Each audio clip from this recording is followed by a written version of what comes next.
Thank you, Adrian. Good evening to you. Well, they've had to wait some time for this. It's the night Arsenal fans have craved. Knockout Champions League football back at the Emirates after a hiatus that, well, it's longer than they care to think about. But now it is here, and it is laced with jeopardy. Even when the Gunners were playing in this tournament on an annual basis, this was a hurdle that became insurmountable. Every March punctuated with another frustrating, occasionally damaging round of 16 defeat that cast a shadow over their season. The last 7 ties at this stage have all ended in defeat. Tonight, certainly, among the acid tests of the progress that has been made under Arteta. Anything less than a quarter-final will feel like failure. And there's work to do after they were stifled, suffocated and sucker-punched by Porto in the first leg. Night when the Gunners didn't muster a single shot on target. All the pre-match talk has been about learning from mistakes. It's essential that they have. Well, this is how Arsenal line up tonight. Raya in goal. White, Saliba, Gabriel and Kivior. It's the same back four that played in Portugal. Ødegaard and Rice ahead of Jorginho. Jorginho didn't play in that game. Havertz playing through the middle. He played in midfield out in Portugal. Trossard, who played at 9, is on the wing tonight. And Saka is on the right. The Arsenal bench: Partey, Jesus, Smith-Rowe, Nketiah, Cedric, Tomiyasu, Javi Vieira, Nelson, Elneny, Zinchenko, and the goalkeepers Ramsdale and Hyde. Porto, the same side that won at the weekend in the league, the same side that beat Arsenal 3 weeks ago. Diogo Costa in goal, João Mario, Pepe, Otavio and Wendell, Nico Gonzalez and Varela, Conceição, Pepe and Galeno, and Evan Nielsen is the striker. Referee tonight, Clement Turpin. Darren Bent alongside me. Bent, is absolutely essential that the referee is on top of this game. Is it have to be, Jim? And we know exactly what Porto will do. They'll try and slow the game down. They'll try and buy fouls, free kicks, wave their arms about. He has to be strong. This game could be that set down to a set play or something that could obviously seriously change the game. But as long as the referee is strong and doesn't buy into all that, then he should be in for a good game. Well, it's been a fantastic atmosphere here, as you would anticipate. It was a massive banner over on the heads of the Arsenal fans over on the far side. Nuestra casa, it said, our house. With a big picture of the clock from the clock end here. Arsenal know this really is, more than so many others, a day of destiny. The night when they can secure their first Champions League quarter-final for 14 years. A night when only a win will do. Porto standing in their way, defending a 1-0 lead. Tonight for the Gunners to show they deserve to be back amongst the biggest of the big boys. Arsenal in their traditional red and white, and they kick from left to right in this first half. Porto blue and white striped shirts, blue shorts, their customary colours. Arsenal could bring the ball forward with Gabriel. He's calming things down about 20 yards outside the penalty area. Played into the feet of Jorginho, who has been lightly raced for much of the season, but has been starting the big games when they've mattered late on. Havertz putting the pressure on here, and he's judged, and I think the assistant referee probably got it right, to have fouled Otavio on the edge of the Porto box. It's a minute in, it's 0-0. Yeah, I mean, that's exactly what Arsenal have got to do, get in behind. It looks like Porto are going to be going 4 at the back with 2 just in front of him as well, and I don't expect that to change much. They're going to have 10 yards in front of them, not allow space in amongst Pepe and certainly in front of that back line as well. But if Arsenal can exploit the space in behind, they give themselves a great chance. We'll keep you up to date with all of the goals as they go in. A reminder that live here right now over on TalkSport 2, it's Derby against Reading, the pick of the games in the EFL tonight, and still 0-0. Got the TalkSport app. You can easily swipe left and swipe right and keep across of all of the action that's taking place. I'll bring you news of all of the goals as they go in, as we will here. Newport leading Morecambe by a goal to 0 in League 2, the latest to have been scored. And other than that, you are up to date, and Gabriel's going to bring the ball forward inside the centre circle now for Arsenal, and Saliba will venture forward. Ben White on the Arsenal right hand side. Saka well marshalled, showed for the ball in defeat, and he's got it now. Jorginho playing it to him, turned forward by White, and then away by Nico Gonzalez in the midfield for Porto. Saliba with the ball over the top. Havertz acknowledging the intent of the pass. He raised a right thumb. It was slightly overhit. It goes through for Diogo Costa. Mikel Arteta's talked about the crowd doing their bit. They are already doing their bit. Not just the atmosphere they build up before the game, but also every surreptitious piece of time wasting from the Porto players is being alerted to the referee by the boos and the whistles of the Arsenal supporters. They have to do that as well, and the Arsenal players as well need to get around the referee every single time there's a throw on, and they're taking a bit longer than they should, or the goalkeeper is taking his time with a goal kick, or when he catches it you have to be in the referee's ear all the time. Ref, come on, let's get the game going. But as you can see here, Jim, Porto, they're going to put 10, 11 men behind the ball, and Arsenal are going to have to be patient. They're going to have to play quick, but they're going to have to be patient because you've got the bank of 4 here, you've got 3 in front of them as well, so the space is going to be behind, or they're going to have to go quickly. There's no point trying to play through them because there's no space in there. Saka has done well to get away from Nico Gonzalez, and he runs forwards. A clean challenge on him around the edge of the penalty area. Rice can pick up the loose ball. Out it goes to the Arsenal left-hand side now for Leandro Trossard. Trossard trying to hit the byline, fires it in. Ben White with a good jump, and the header clears. The keeper just goes onto the roof of the net. First real attempt from either side. 3.5 minutes in. It's all Arsenal, but it's 0-0. Absolutely fantastic from Saka, driving inside as well, and it was a really good cut cross from Leandro Trossard. Just hung it up at the back post, and Ben White, I think he tried to kind of glance it back where it come from, back into that area, but he gets a little bit too much in it, and it lands on the top of the goal. But really good play from Arsenal so far.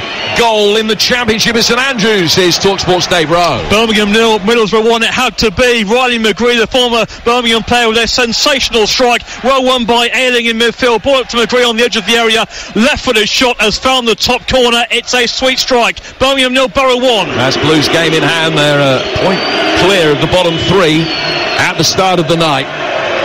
Newport 2, Morecambe 0. Adam Lewis has got a second. This one is 0-0. It's goalless as well between Barcelona and Napoli after a 1-1 draw in the first leg. Porto with a 1-0 aggregate advantage in this, and David Raya forced to sweep up on the right-hand side of his own penalty area, just coming out and able to get the ball away from the chasing Galeno.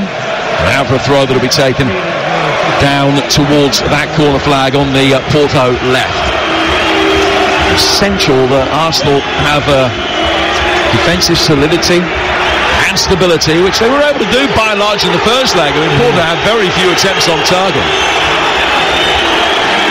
But it's absolutely imperative that they don't concede the first goal here tonight.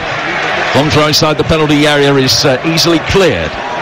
It comes back down to the left flank, Wendell, and all the way back to his goalkeeper, Diogo Costa. That's where the Arsenal players have to be on the referee, because there it took about 30 seconds to get the throw-in. I know Arsenal don't want to be overly quick, but they need to get the ball back into play. They've got to get onto the referee and make him aware of it. But Arsenal started off well, but as you said there, Jim, 100%, they cannot concede first, because once they do that, Porto will just on the edge of their own box, camp on the edge of their own box, and there'll be no space anywhere. Now a little stumble from Saliba as Otavio played the ball forward.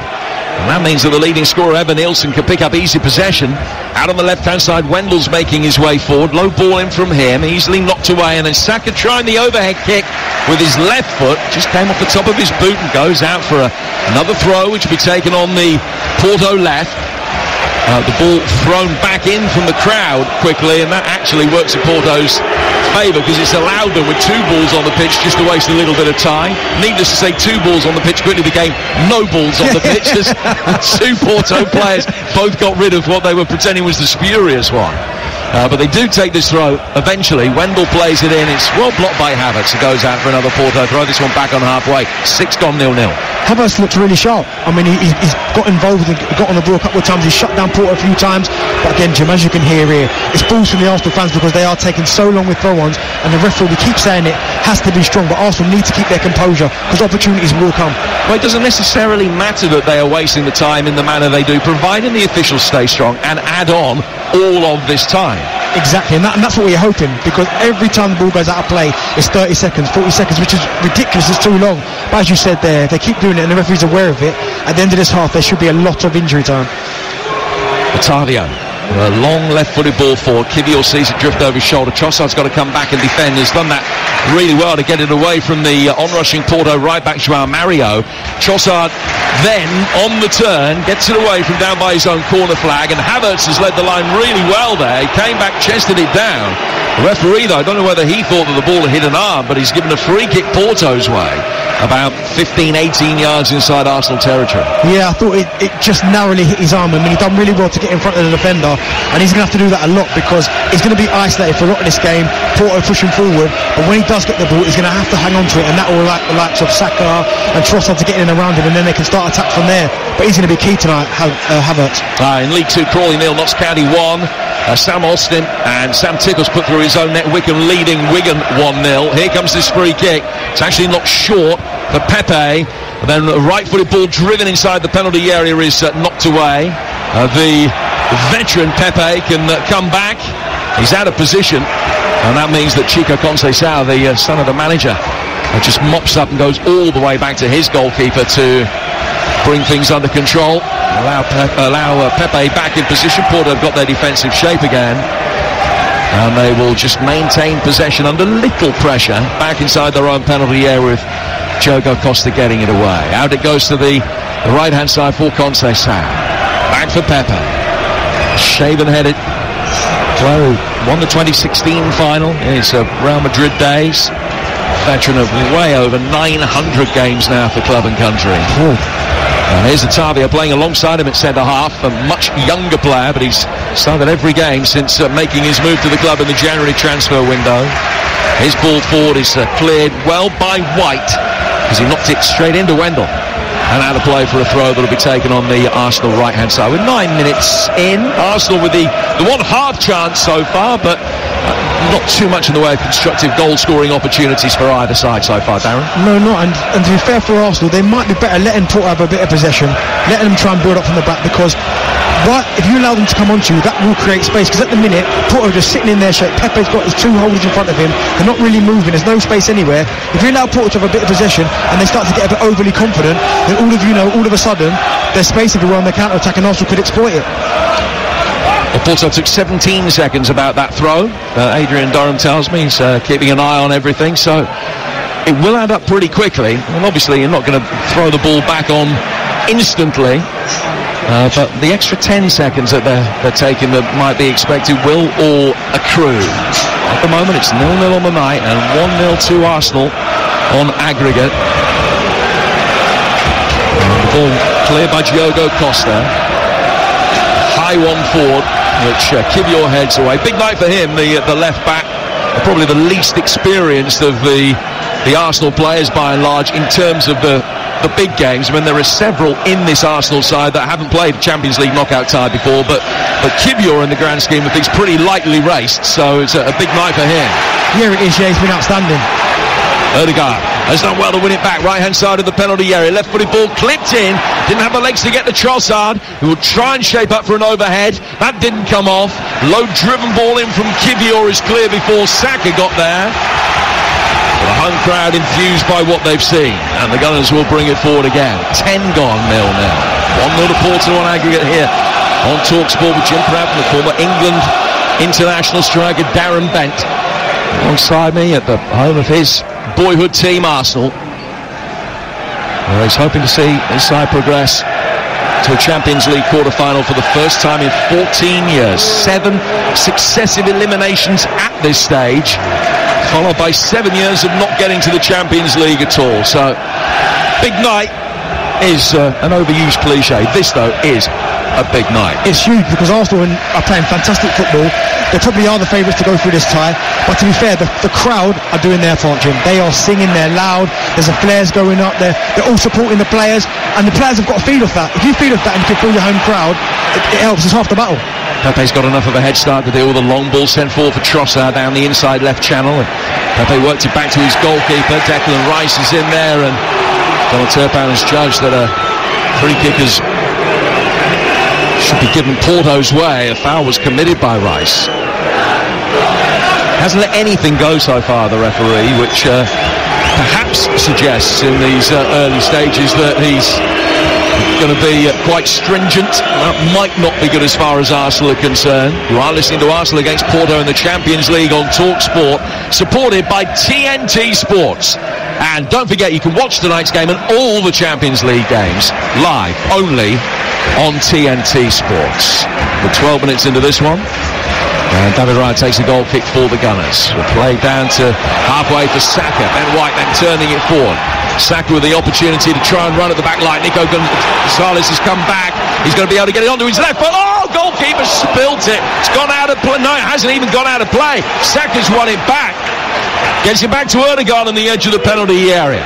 Ødegaard making his way through. Jorginho playing him in. This time he goes out of play for a corner. That was a sign of real nerves from Diogo Costa, because it was a rudimentary shot and he misjudged, and he came off his left hand. He was lucky that it squirted wide of his left hand post and he was able to get it away.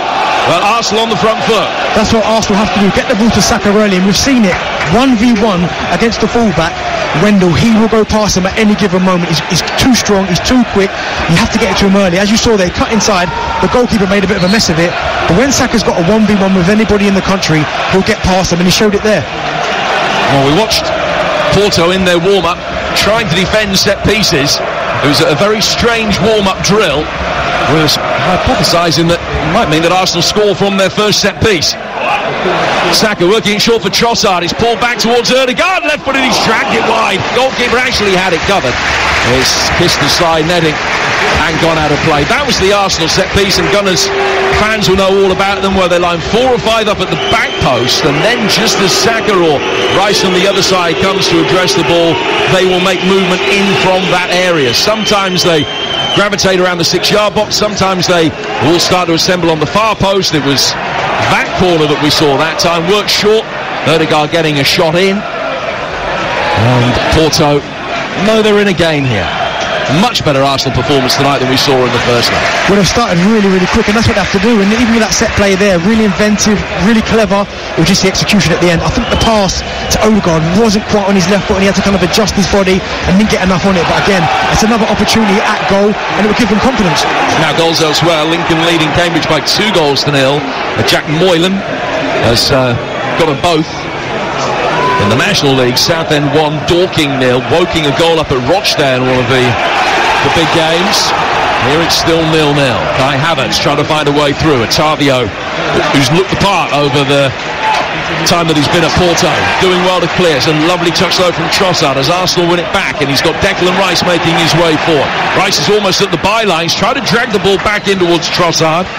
It's easily cleared firstly by João Mario, and then out towards the right hand side for Conceição.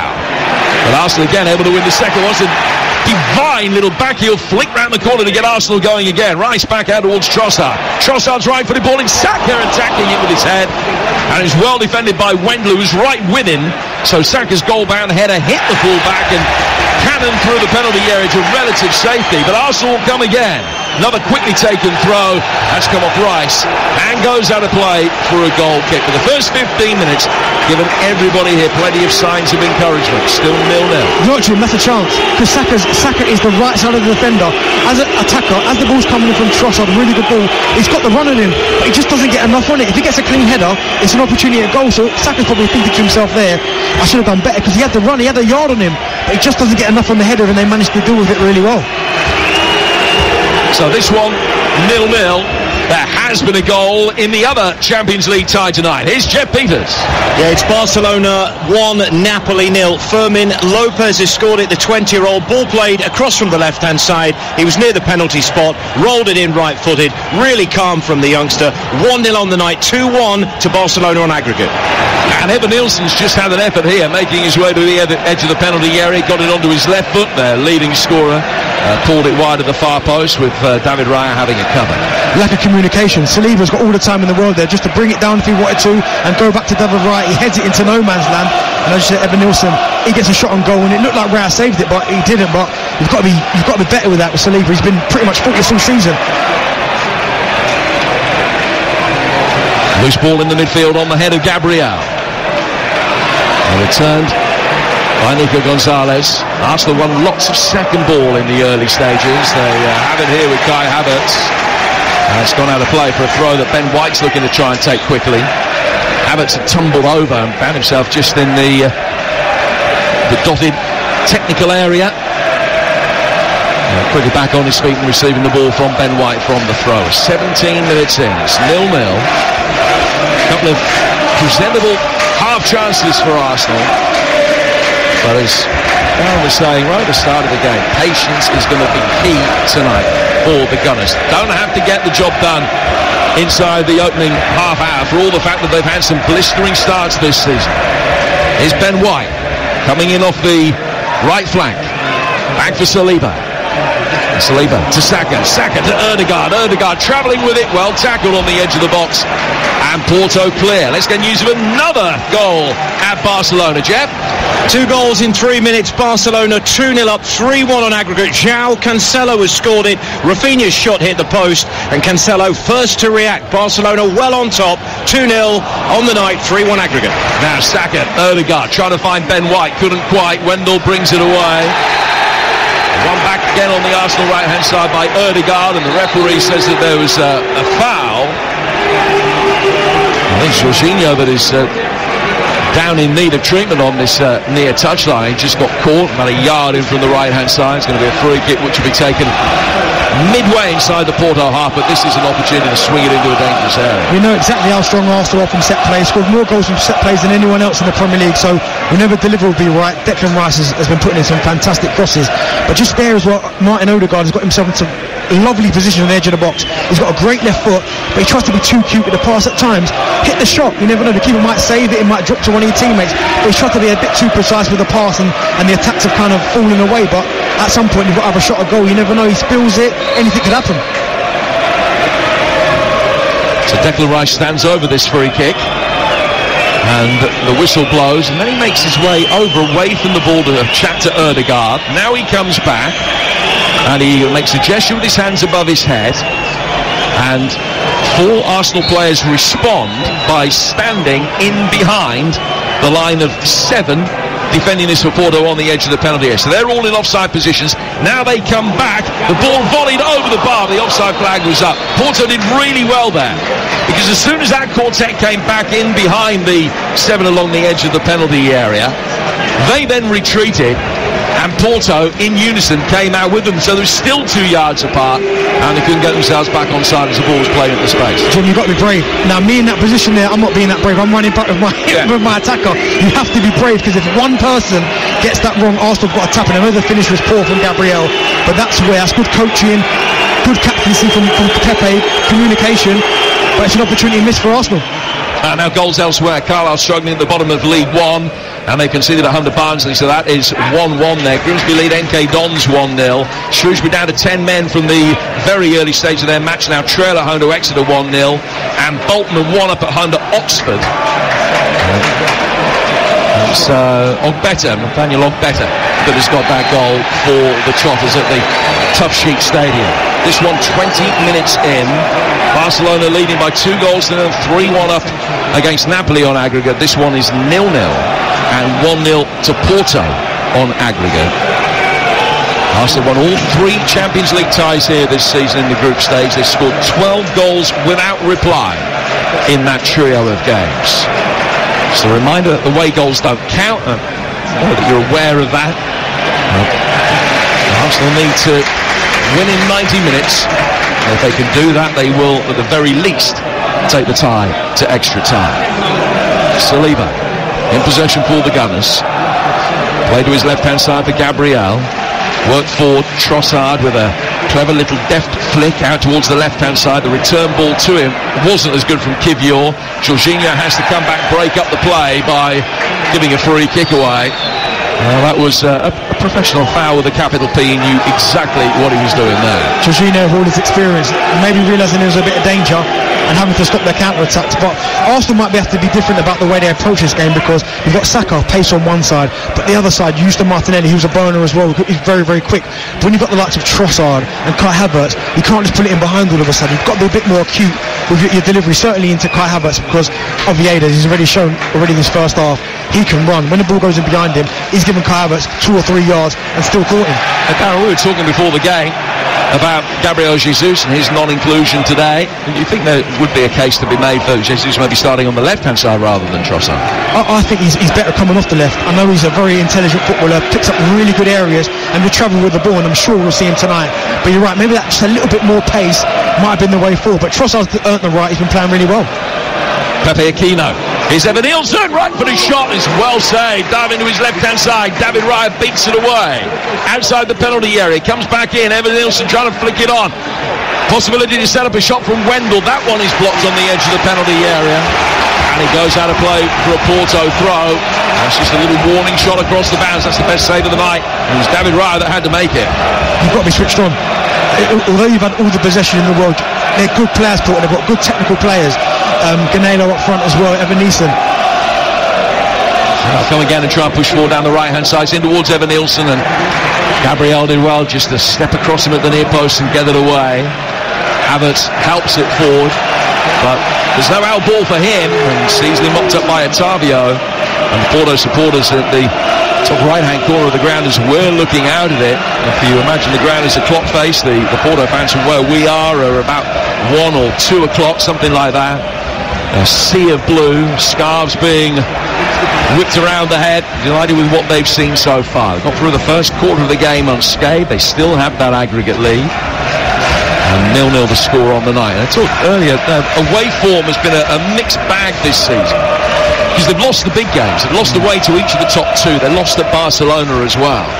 But over the last 45 games away from home, they've only had 2 results that wouldn't be good enough for at least extra time. One of those away to Sporting, the other to relatively lowly Estoril in a League Cup tie where they made a lot of changes. But other than that, they don't lose many, and the ones that they do lose away from home, they only lose by a single goal. So there's every chance that this could become quite attritional for Arsenal, but they've just got to get their noses in front. They've got to score at some stage. They haven't been able to do that in the opening quarter of the game here on TalkSport, where it's still 0-0. I think you've seen, Jim, why they're so good defensively. I mean, they get into shape so quickly, and that's why you've got to move the ball forward quickly, because Pepe just there, Otavio's there next to him, they don't really move, they've got the 2 sitters in front of them.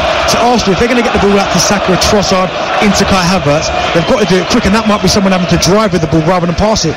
League 2 leaders Mansfield have equalised in their game at Tranmere through Will Swan. Walsall leading Barrow 1-0 also in League 2. This one remains 0-0. A reminder, all the EFL goals as they go in, interspersed with live commentary of Derby against Reading, live for you right now over on TalkSport 2. Barcelona 2, Napoli 0. Birmingham 0, Middlesbrough 1 in the Championship. This one remains 0-0. David Raya with the one tidy save. It would have been disappointing if that effort from Evan-Nielsen beat him, but he did well to knock it away. Arsenal take a goal kick, determined to try and invite the press and play through it. And although they get relatively easy possession, Porto weren't sucking into anything. Chased in the right places, but dropped back into a shape when it became obvious that Arsenal had a chance of playing through. So Arsenal now venturing conservatively forward towards the edge of the centre circle. 25 gone at 0-0 here on TalkSport. Do you know what, Jim? Their shape is outstanding, Porto. I mean, they've got all 10 outfield players in about a 20-yard radius where there's just no space anywhere. You can't play through them. Arsenal having to go backwards. What someone's going to have to do is maybe commit someone, draw someone out, and then go through it. Because if you're trying to go back to front so quickly, I mean, Jorginho now is screaming at Saka because the space is in behind this back line. But if you keep trying to go feet, Porto will defend that all day. Also in League 2 tonight, Wimbledon leading Gillingham by a goal to 0. The Gills are down to 10 men. Conor Masterson's just been sent off for a second yellow card. Here's Ben White in possession for Arsenal. In terms of the disciplinary situation, I know we're getting ahead of ourselves a little, but Declan Rice gets booked tonight. He'll miss the first leg of the quarter-finals. Porto have got 3 of their starters and a substitute on yellow cards, so they in turn will miss the first leg of the quarter-final if they go through. Quickly taken throw by Ben White in towards Kai Havertz. It's bounced off him a little under pressure, but Saka's been able to pick it up. Haven't got Saka into the game in the last 15 minutes in the way that they could in the first 10. Gabriel inside the centre circle goes back to halfway, and Arsenal more than happy to retreat here with Kivior. Play it back towards Raya, allowing Porto to come up, and Constantine at the place of Raya's got the opportunity to play a long one over the top. There was no flick on from Trossard. That's what they were looking for. Ødegaard wins the second zone in the midfield. Rice now to Jorginho. Jorginho gets it away from Conceição. Pepe Aquino coming back to defend, but Trossard has done well to beat both him and Joao Mario. Left-footed ball clipped in, and a sharp header from Declan Rice to the near post goes wide. Yeah, he just couldn't get enough on it, and it's a really good play from Trossard. Obviously faces his man up, go past him to the byline, he cuts it back. I think Declan Rice has just gone too far past the near post, and he's tried to direct it. It looks like he's taking a bang in the face, but he just couldn't glance it, which is what he needed to do in that area, but I just don't think there was enough space to get it on target. Now we've got more live sport coming your way tomorrow. I hope your first day at Cheltenham was good. If you had a little investment, I hope it was profitable for you. With Stateman winning the big one today. A champion hurdle for Willie Mullins, one of 3 winners that he had.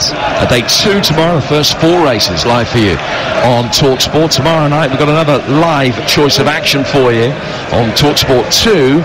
It's Borussia Dortmund against PSV Eindhoven, and TalkSport the rearranged game between Bournemouth and Luton Town, which will be an emotional affair. We're down in Dorset for that tomorrow night on TalkSport. As Arsenal bring the ball forward here. Bukayo Saka, right-hand side of the penalty area, just eased out of the way, strongly but fairly, by the left-back Wendell, just lent into him. And he goes out of play for a goal kick. Now, he might be one of the weak links, Wendell, potentially, because Zaidu, who's the first-choice left-back, has got an ACL problem that he picked up just before the first leg. Weren't really able to expose Wendell as much as they would have liked in that first leg, and haven't really been able to get the better of him so far tonight. The makeshift left back. It's the first time we've seen the referee give the goalkeeper the hurry up from a goal kick. He played it out not very effectively, but Porto have been able to keep possession, and they go wide out towards the right hand side here for Joao Mario. Conceição making a run ahead of him, back towards Varela in the midfield. And now Porto venture towards the edge of the Arsenal box. The high left-footed ball swung in. Galeno with a header, and Raya with a really good play. Came out, caught it about 6 yards out, and made sure that it didn't fall over Nielsen's way. Really good goalkeeping there, because I thought, what's going to happen here? But he came and claimed it really well. And now this is what Arsenal might have to do. Let Porto onto them, and now Saka's got another 1v1. And he's got Ben White outside him. Saka going alone. Now finds White. White chipping it in. Great ball towards the far post, and a brilliant defensive header. Got it away from Havertz. That is a sensational cross, because it looks as though he's going to wrap his right foot around it, and all he does instead, he just chips it towards the far post. So the goalkeeper out of it with a top spin. It's coming down quickly. It's a very brave defensive header from Pepe to get it away, and at no fault of personal cost, because he has smacked into the post as he's cleared that. Do you know what, Jim? It's a great move from Ben White, but I'm not sure if when he did the overlap there, he wasn't better off just whipping it along the ground, because Kai Havertz has taken a really good position at the back post, and he's got the wrong side of Pepe, so if you flash that ball across, he might have a tap in, but listen, it was a great ball from Ben White, and really good defending from Pepe. A 10-man Shrewsbury 2 down at home to Exeter now in League One. Bolton have doubled their lead. In comes this corner from Rice towards the near post, and it's headed away. And then cleared on the half volley, left-footed, out of play for a throw that Bukayo Saka's going to be in a hurry to take quickly. Throws it down towards Saliba. The ball boys obviously been told to try and hurry things up tonight, and on that occasion, as the ball came to Saka, there was another one just crept onto the pitch. Bit naughty that, Jim, because that was the coach from Porto. He threw it on. Bit naughty that. Someone somewhere will do a documentary one day about people who benefit from balls being thrown onto a pitch. Here's Saka on the right-hand side.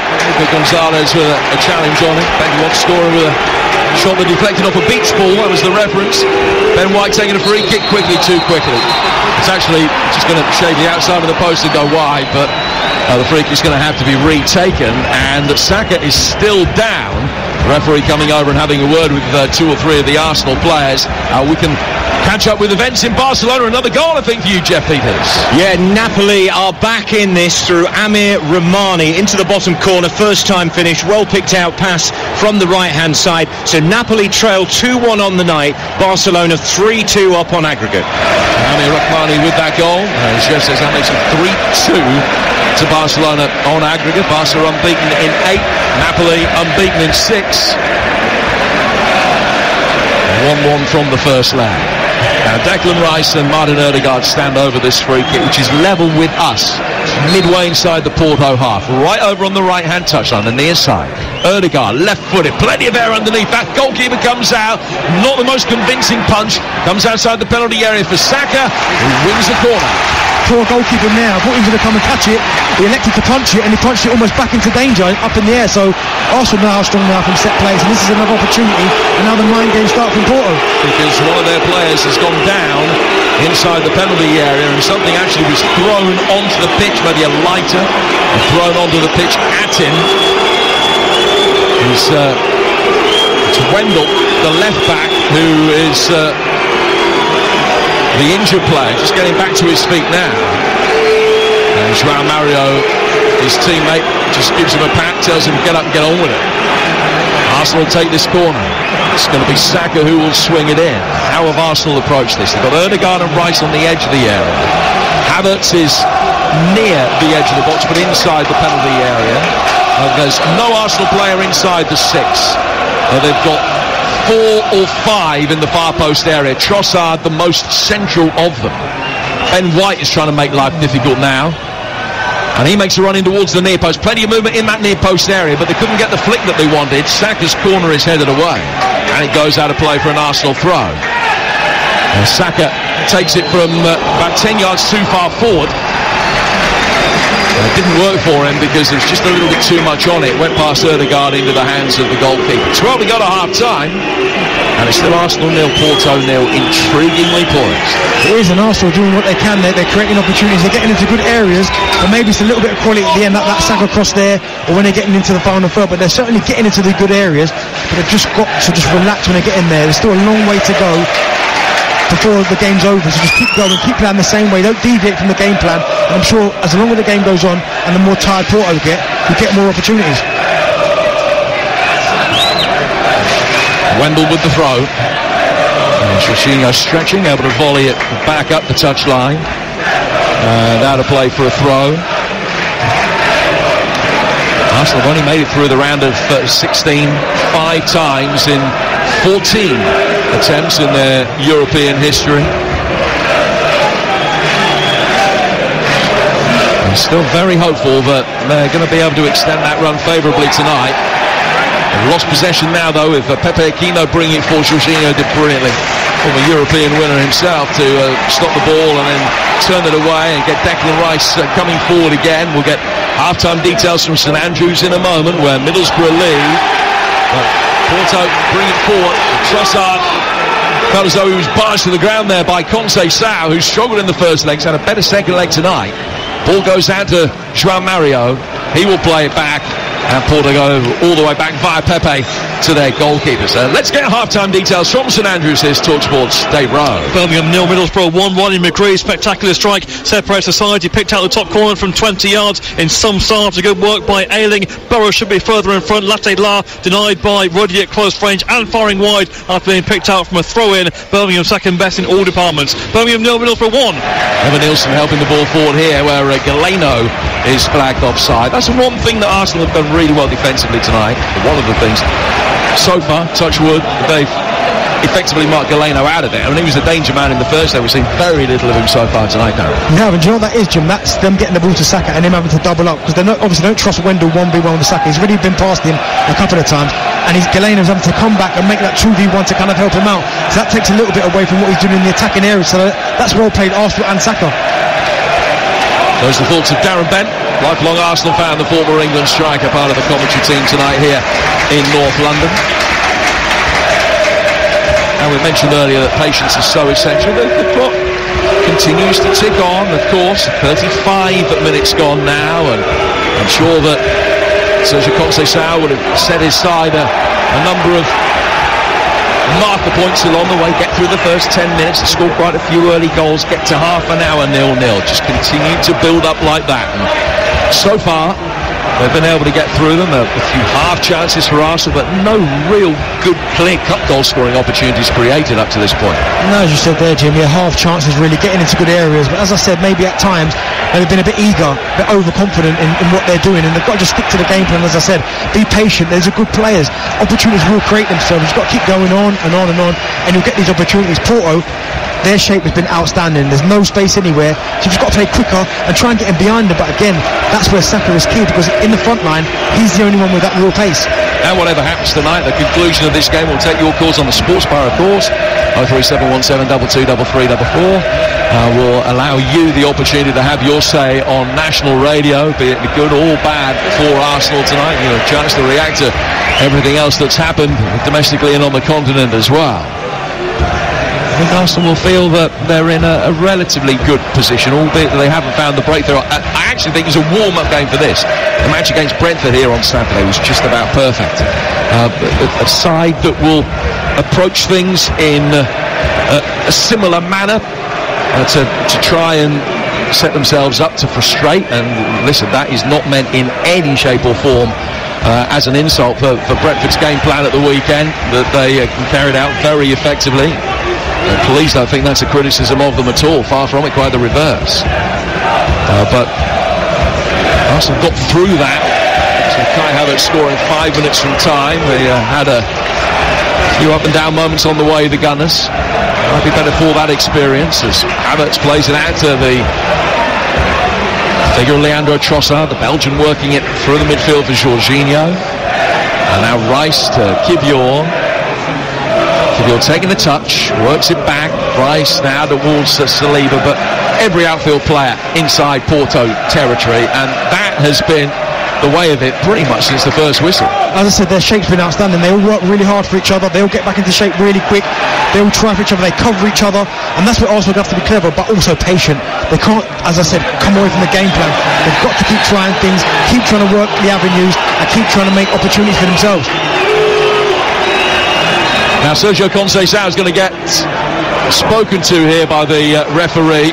A yellow card is shown for the challenge, which was Saliba, with just a little bit of wrestling going on as they try to get Galeno past him. And then Conceição, the coach, who was visibly irate at the foul and the tactics to stop play there. I thought it's going to talk himself into the book as well. He hasn't. It's a free kick which is taken by Otavio for Porto. Smack forward towards the edge of the penalty area and cleared. Declan Rice goes up for it. Loose ball breaks, bounces behind Varela. Porto mop up, and they've done well. After the first 15 minutes where Arsenal really had the majority of possession and good areas and that succession of half chances, Porto have been able to take the sting out of it.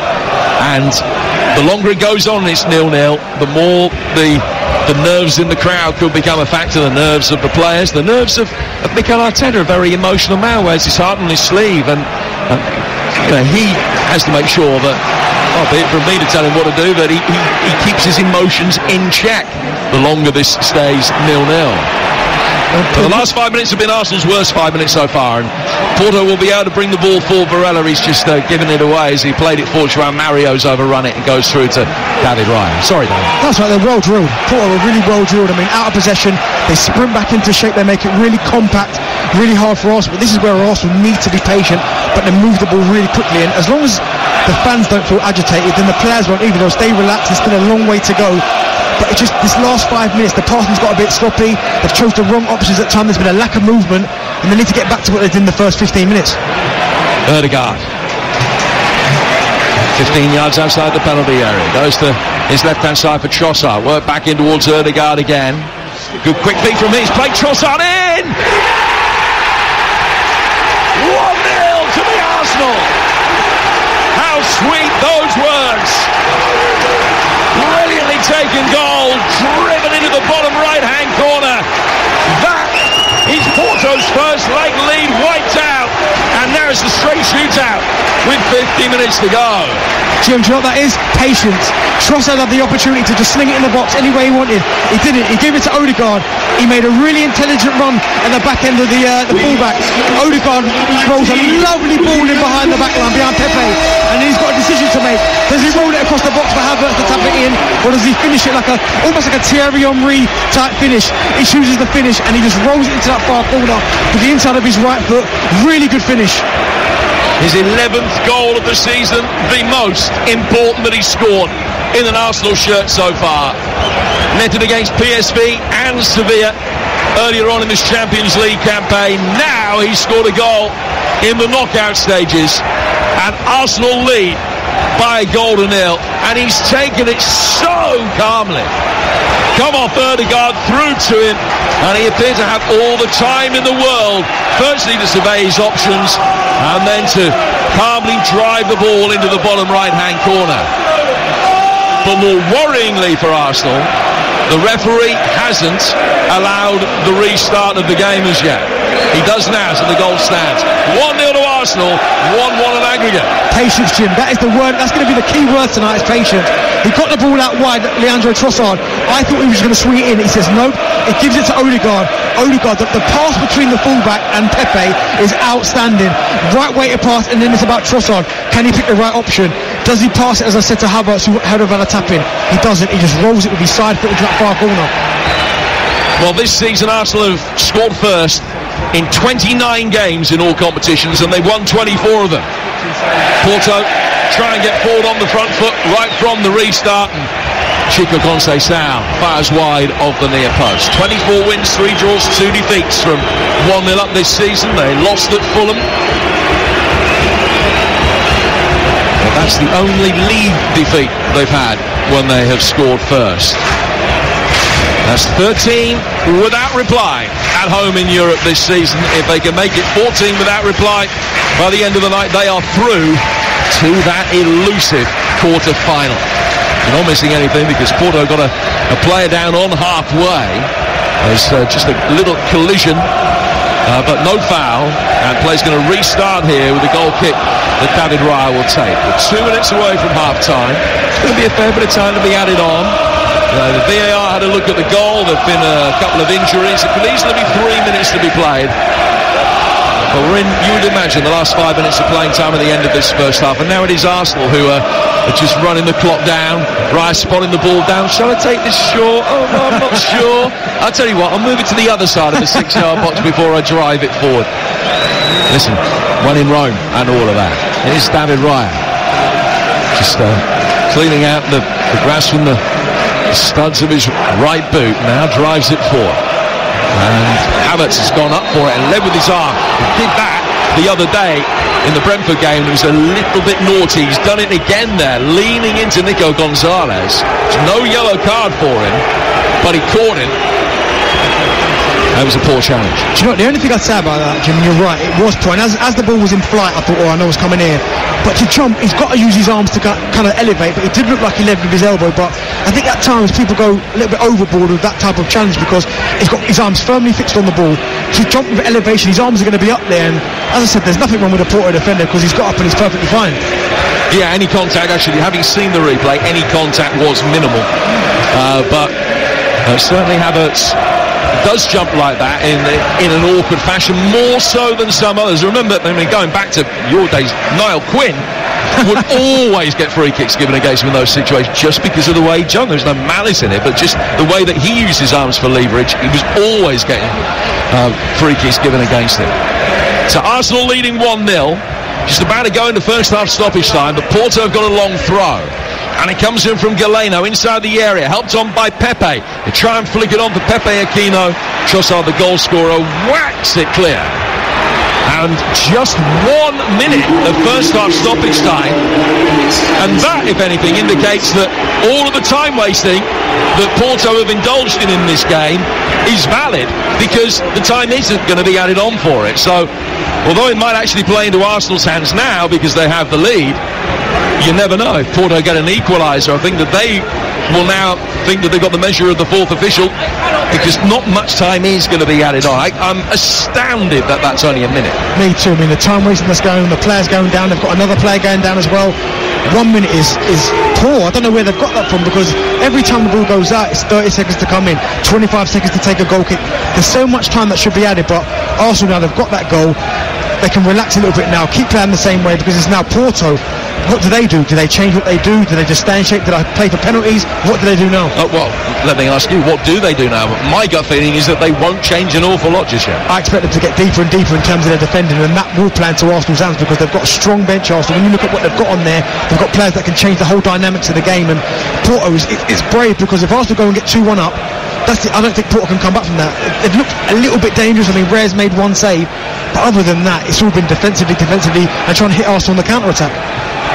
Well, Pepe Aquino's the player that is down, the Brazilian number 10, and he's still receiving treatment inside the penalty area. So the one additional minute that has been prescribed is only going to start when the play resumes. Arsenal leading by a goal to nil. A ground where they've won all but 4 of their matches so far this season. Pepe Aquino will just make his way off now in his white boots. Doesn't look at all comfortable actually as he's leaving the field. There's no suggestion that he has been milking that at all. He just comes off towards this near touchline. Feeling the small of his back, he's lifting his legs, so his knees up pretty high as if to try and stretch things out. So play will now resume, and does so with a Porto throw on halfway. Wendell going up for it, and now it's Kai Havertz has gone down, and he's been caught. And he moves his left hand as he lies on the ground on his side, moves the left hand to the small of his back. Evan Nielsen comes across. Not to offer a hand of apology necessarily, but just to offer a hand of sympathy to Havertz, and Havertz remains down. I'll tell you something, a minute of stoppage time at the end of this first half, which might last till 10 o'clock. Yeah, honestly, some of the players going down. Havertz, a little bit of a naughty one there. It's almost like they've left one on him, but I mean, he's done okay first half. Havertz, he's been quite strong. He's tried to hold the ball up. He's trying to get involved in the game. So what I like though is he's keeping Arsenal, they're keeping the back line high, so that's allowing the space for Odegaard to pick up the ball, Saka to come in off the line, even Declan Rice to go in there and play as well. So as long as that continues, then I think Arsenal the second half will create more and more opportunities. Swindon lead in Accrington 1-0 in League 2, and in the 4th minute of the one additional free kick taken by Arsenal is cleared by Porto, and the half-time whistle goes. So that 1 minute of added time that was played, we actually only saw 15 seconds of action. The bottom line is that it's so far so good for Arsenal. A must-win night, and they lead at the break. Leandro Trossard with a goal. Arsenal 1, Porto 0, 1-1 on aggregate. So as things stand right now, we go to extra time, but there are 45 minutes for either side to break this aggregate tie that we have at the moment. 1-0 to Porto in the first leg, 1-0 Arsenal lead at half-time in the second. The Gunners with Raya in goal, White, Saliba, Gabriel and Kivior, Odegaard, Jorginho and Rice, Saka, Havertz and Trossard. We're back underway. Porto, Diogo Costa in goal, Jean-Mario, Pepe, Otavio and Wendell, Gonzalez and Varela, Conceição, Pepe, Aquino and Galeno, and Evan Nielsen up front.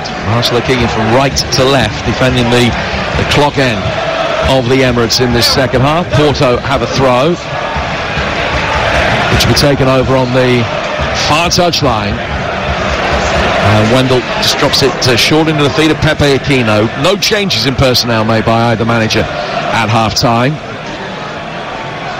And Evan Nielsen will flip the ball forward now for Galeno. Galeno driving in inside the penalty area. He's travelled a long way. And it's picked up by Evan Nielsen. Gabriel just stood and watched. He didn't know for a moment whether to stick or twist, and that just moment's hesitation just allowed Porto to pick possession up. They've still got it. Arsenal have got their shake back behind the ball, and they've got 7 inside the penalty area to defend the cross that comes in.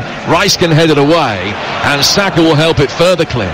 But early signs of a little bit more intent from Porto at the beginning of the second half, Darren. I thought it was offside for about 2 yards, so I think if they had scored from that, they probably would have checked it and been disallowed. But you're right, there's certainly a lot more intent, running forward with a bit more energy, and a goal will do that for you. They probably were comfortable that first half before Arsenal scored. They're probably thinking, right, get to half-time, 0-0, second half will come out and maybe play the same way. That goal for Arsenal just maybe upped it a little bit for Porto.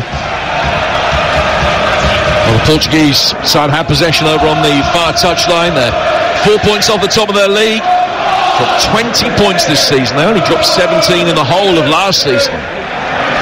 It's not a vintage Porto team by any stretch of the imagination. Probably not in quite such good form as Sporting were when they came here and knocked Arsenal out of Europe last season. Porto able to bring the ball out from the back with Otavio towards halfway. That said, they did beat Benfica 5-0 the other week, which is a decent result between these two legs. Porto have got possession and then have given a free kick away, which will be taken over on the Arsenal right-hand side. A couple of minutes gone into the second half. Leandro Trossard separating the two teams on the night. His 11th goal of the season on 41 minutes. That's the difference between the two teams, and the goal that has tied things up on aggregate. I talked to you about the two quick goals in that Derby Reading game live on TalkSport 2. There's been a red card now as well. Andy Yirdom of Reading sent off. It's 1-1 in that game. All the action at the early stage of the second half is live for you right now over on TalkSport 2. If you've got the TalkSport app, you can easily swipe left, swipe right, and keep up to date with both games. Conceição inside the penalty area. An overhead kick is coming to a back garden near you sometime soon, because that has flown over the bar. Arsenal taking the goal kick quickly. It was Evan Nilsson that tried his luck, and he's still down lying on his back inside the penalty area, and now the referee has stopped play. There's no need for him to stop play under those circumstances, because he went down, he just took an awkward fall. He didn't get a bang to the head. I think he's claiming that he did, but he certainly didn't appear to, and I will stand to be corrected and apologise if I'm wrong, but whether he came down and landed maybe on the back of his head, he came down on his back and his head went down into the turf, but he just lay on his back to stop Arsenal taking a quick goal kick. I'm not surprised after that ridiculous attempt at an overhead kick. I mean, it just wasn't on. And as you said there, I'm sure it pretty much went over the stand. I mean, he's up now and he's perfectly fine, but I think there's probably a little bit more of embarrassment rather than an actual injury. But to be fair to Porto, this first 3 minutes of the second half, they've shown more intent in that 3 minutes than they've probably shown in the first leg and the first half of this game. They're at it, the front foot, they're trying to use the width, they're getting crosses in, they're trying to create 1v1s with Kivior and Ben White on the other side. So if this continues, then we're up for a game. Play restarts, an uncontested drop ball put at the feet of Gabriel by the referee, and Evan Nilsson has received his treatment. He's going to be okay, able to come back on. Here's Ben White. Goes back for Gabriel. Gabriel's 10 yards inside his own half and brings it to the edge of the centre circle. Fall into the feet of White. Outside him is Saliba. Back for Gabriel again, and now he hits a long-ranging left-footed ball that's way too long for Trossard, and goes out of play for a goal kick that will be taken away to our left-hand side by Diogo Costa. Right idea. Trossard, he kept his width there, and the space was there. Just bad execution again from Gabriel. But I think if they're going to cause Porto problems, certainly in the second half, they're going to have to use the width. There's no space in the middle of the pitch whatsoever. There's too many bodies in there. But you start getting Trossard 1v1, Saka 1v1, you'll get more opportunities. Porto look long, and it's headed away easily by Ben White on halfway. Trossard knocking it down, Pepe bringing it away, and then the loose ball is worked out towards the Porto right-hand side, and João Mario can bring it forward, and he's got Conceição making a run for him on the overlap. Kivior watching him every step of the way, did well as Conceição came inside, and then the ball hit him, played into him off Kivior, goes out of play for a goal kick, which David Raya is in a hurry to take. Gets it for Jorginho. And Jorginho will bring it forward for Arsenal. Yeah, I mean, listen, Arsenal, Kivior, really good one-to-one defending there, really, really well. It was 1v1, they had no help with him, showed him down the line, managed to get the goal kick, but he's going to be important in the second half because they are creating these 1v1s, Porto, they are showing more intent, and I think Arsenal defensively will be more tested in the second half. Pepe gets the ball back for his goalkeeper. Diogo Costa will play it out from the back. And now it's worked down the Porto left-hand side. A flick on from Galeno. Evan Nilsson will chase it, but Saliba has got his number so far tonight. And Raya's got the ball at his feet, and he will be able to play it out from the back. Portsmouth 2, Burton Albion 0 in League 1. Cassini Yengi's got both of those as Arsenal give possession away. And then get it back again. Kivior chasing and doing very well to deal with Conceição, and he'll just play it forward into the feet of Rice, who knew that he had a Porto player behind him. He was able to lay it off and then turned and sprinted forward. Porto clear out as far as Pepe. Pepe put under pressure. Ødegaard almost able to dispossess him, and then Rice gets a throw. Pepe stayed down, a feigning injury. I think even Rice thought that might be a free kick, but the referee didn't, and play goes on with a quickly taken throw. Trossard to Ødegaard, taking it down towards the corner flag. Ødegaard still got it, hasn't got too much room for manoeuvre. They've doubled up on him, the Porto defenders, and they can clear. It's 1-0 to Arsenal, 1-1 on aggregate. Really good refereeing there, because Pepe tried to buy the foul, thought they'd caught him 2v1. They don't manage to do that, and he gets himself out of it. And now the ball played forward too long for Trossard.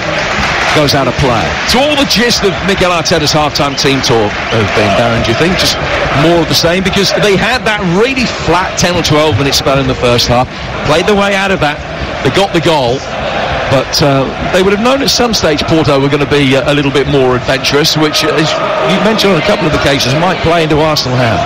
I think you'd have just said, look, more of the same, be patient, pick your passes, the opportunities will create themselves, because now they've got that goal, Porto have to come out, and as I've said, they've shown more intensity in the second half than they did in the entirety of the first leg and the first half. So if they stay patient, there will be opportunities, but keep playing the same way. Don't overcomplicate it. Get the ball to Trossard, get the ball to Saka, and they will create something. That's the former England international Darren Bent with us here on TalkSport tomorrow night.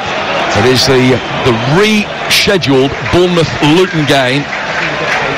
Tom Lockyer, who continues to be in our thoughts, is amongst the guests on breakfast tomorrow. A very special occasion for him, that, as he goes back to Bournemouth to pay thanks to those who attended to him in his hour of need. The game live for you on TalkSport tomorrow, live on TalkSport 2, more Champions League action, Dortmund against PSV. Arsenal win possession back on halfway after a challenge in the midfield. Two Arsenal players on the deck for the moment. Now the referee has now stopped play. Trossard in front of us is the player that is hurt. He's back on his knees and is going to be able to get to his feet without the need for any treatment. And Jorginho is the other player that went down. It's got a little bit of a feisty element. Some of that's a hangover from the first leg, but it's niggly now. It's got an edge to it. The only thing about it being niggly is that it plays into Porto's hands, because that's exactly how they want it to be. They don't want Arsenal playing their free-flowing football, because we've seen already, certainly in the Premier League, when these guys get the ball moving quickly, they score goals, they create opportunities. So they want the game to be bitty and a little bit inconsistent. Jorginho to White to Saka on the corner of the penalty area. Left-footed ball helped inside the box, deep towards the far post, headed down, and it's volleyed away on the edge of the penalty area by the Porto backlines. Conceição back defending almost as an auxiliary right back for a moment. Arsenal then give it away as they work it forward quickly. Galeno trying to bring it forward under pressure from Ødegaard. The referee has said it's a free kick to Arsenal. The Porto players still trying to force the referee's hand on occasion, but Clement Turpin not having any of it. Rice to Jorginho, play forward towards Havertz. Havertz has got Ødegaard making a run. It's ricocheted off Havertz. It's very well defended by Barella, and it's come back into the penalty area where the goalkeeper Diogo Costa will pick it up. 10 minutes into the second half, no chance worthy of the name at either end in this second period so far. It's still 1-0 to Arsenal. I like the way the referee started the second half, because he's not allowed anyone to get away with anything. We've seen Porto try and stay down. We've seen a few little things from the referee. He's not played on at all, so he started the second half as well, really well. Arsenal work it forward, well defended by João Mario, just staying firm, stopping Trossard turning. Has got out of play for an Arsenal throw. Trossard will leave that for Kivior. He's going to come forward towards the edge of the penalty area, hurls it inside the box, well read by Trossard, got there ahead of João Mario, forced to come back outside the penalty area. There had been a Porto touch, so he lets it run, and it's out for the first quarter of the second half. Leandro Trossard again getting into a really good area, using his body to manipulate the ball and winning this out of a corner. We know how dangerous Arsenal are from set plays, so I expect them to have something else up their sleeve. Another goal back for Morecambe in League 2 at Newport. It's 3-2 there. This Arsenal corner will be taken by Declan Rice on the left flank. 11 minutes into the second period here on TalkSport. Saka waits on the edge of the penalty area. Ødegaard is there as well. Porto have got everybody back inside their own box.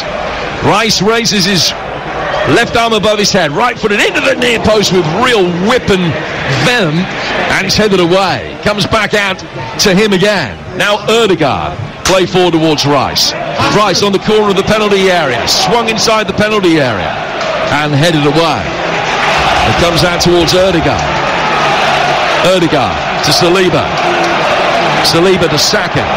Saka turning around the corner. Havertz getting to the byline. Tries to check it back. On the right-footed volley is Declan Rice. Keeper would have saved it. Pepe right in front of him bundles it clear anyway.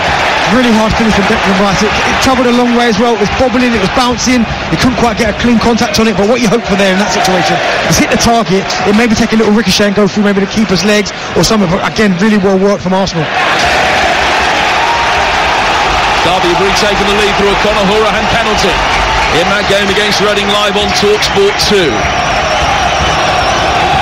Arsenal get another corner, and Arteta turned and as if he was conducting the choir of the crowd, waved his right arms, just trying to exhort them into a little bit of extra noise and volume. So Rice to take this latest Arsenal corner, their 5th of the game without reply. Ødegaard stands again on the edge of the box. There's a very congested far post area. Arsenal's players will make moves in from that area in towards the near post, looking for the flicks. An in-swing delivery. Keeper very awkwardly punches it clear, and then Evan Nielsen back defending volleys it away. That's the best corner of the night. That was a great delivery. Do you know what's horrible about that corner, Jim? Is when you're defending it and you're in zonal marking and all the big guys at the back post from Arsenal, you're so worried about someone flying across the front of you or someone hitting you from the back that you almost can't relax, you can't focus. You're watching the ball but just thinking, here comes one of the big guys, Gabriel, Saliba, obviously Declan Rice is taking the corners, these guys coming over the top of your Havertz, and it's a really well worked corner. Another goal for Walkham at Newport. They've equalised now, 2 in a couple of minutes. It's 3-3. In comes the throw in towards the near post. Ødegaard trying to take it on.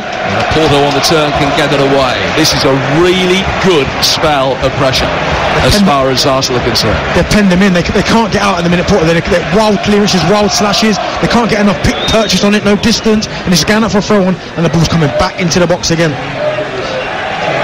Gabriel, left-footed. Clipped out towards the right-hand side. Ben White, who provided a couple of great deliveries from the Arsenal goals at the weekend against Brentford. And he's won a throw here. Saka making his way inside the penalty area. But White didn't take the quick one. It's just allowed everybody to gather their thoughts. And he still stands with the ball in his hands, above his head. Still he hasn't thrown. It does so now into the feet of Jorginho. Back out towards White. Arsenal try and take it on with Jorginho down towards the corner flag, and ultimately when it goes back out of play, it's another throw. And Sergio Conceição is cutting quite an animated and nervous figure, the Porto coach, as he stands double teapot, hands on hips on the edge of his technical area in his dark black jumper. Ball thrown inside the box, comes down towards Saka, but the flag is up over on the far side. So Conceição is there in his thin woolen jumper. Mikel Arteta's got his big thick coat on. One of them's wrong. Do you know what? I don't think it's that cold. Out here it's actually quite nice. So on this a rare occasion, I'll say Arteta's got it wrong. Yeah, different climactic zones within the space of about 20 yards. You're listening to Arsenal against Porto in the Champions League on TalkSport. And it's supported by TNT Sports. Don't forget, you can watch tonight's game and all of the Champions League games live only on TNT Sports. We played an hour, but the most significant moment of the night still lies ahead of us. It's 1-0 to Arsenal. 1-1 on aggregate. Now, as things stand right now, it's extra time and penalties on the agenda. A long way to go. Away goals don't count, so this ends up 2-1 to Arsenal after 90 minutes, whereas back in the day that would have meant Porto would progress. That's not the state of it these days. Arsenal to Gabriel. Jorginho back to Gabriel again on the edge of the penalty area. Just had to scoop it into strike quite quickly under pressure from Evan Nielsen. The ball then played for by Kivior, but hit and hope really, and mopped over the back by Pepe. Porto win it back, play it forward. Evan Nielsen, Pepe Aquino, clever touch from him. Evan Nielsen with a good one too. João Mario, that was really clever. Good play by Evan Nielsen, who's come into this game having scored 4 goals in the 5 games in the group, and he's got 10 in his last 12 games in all competitions. He's had a really good season, 21 in 32 games, but hasn't really had a chance worthy of the name tonight. João Mario in possession, but inside his own half. Has he been caught or caught in possession? It's the former. Havertz has fouled him. And it's a free kick, really well taken intelligently and quickly and accurately by Pepe, and then played for by Pepe Aquino, and Kivior came across, and Galeno went down, and the ball squirted down towards the corner flag, and Galeno was down in a little bit of pain on the right-hand side of the box, and the referee, who did really well to keep up with play, has given the free kick Porto's way.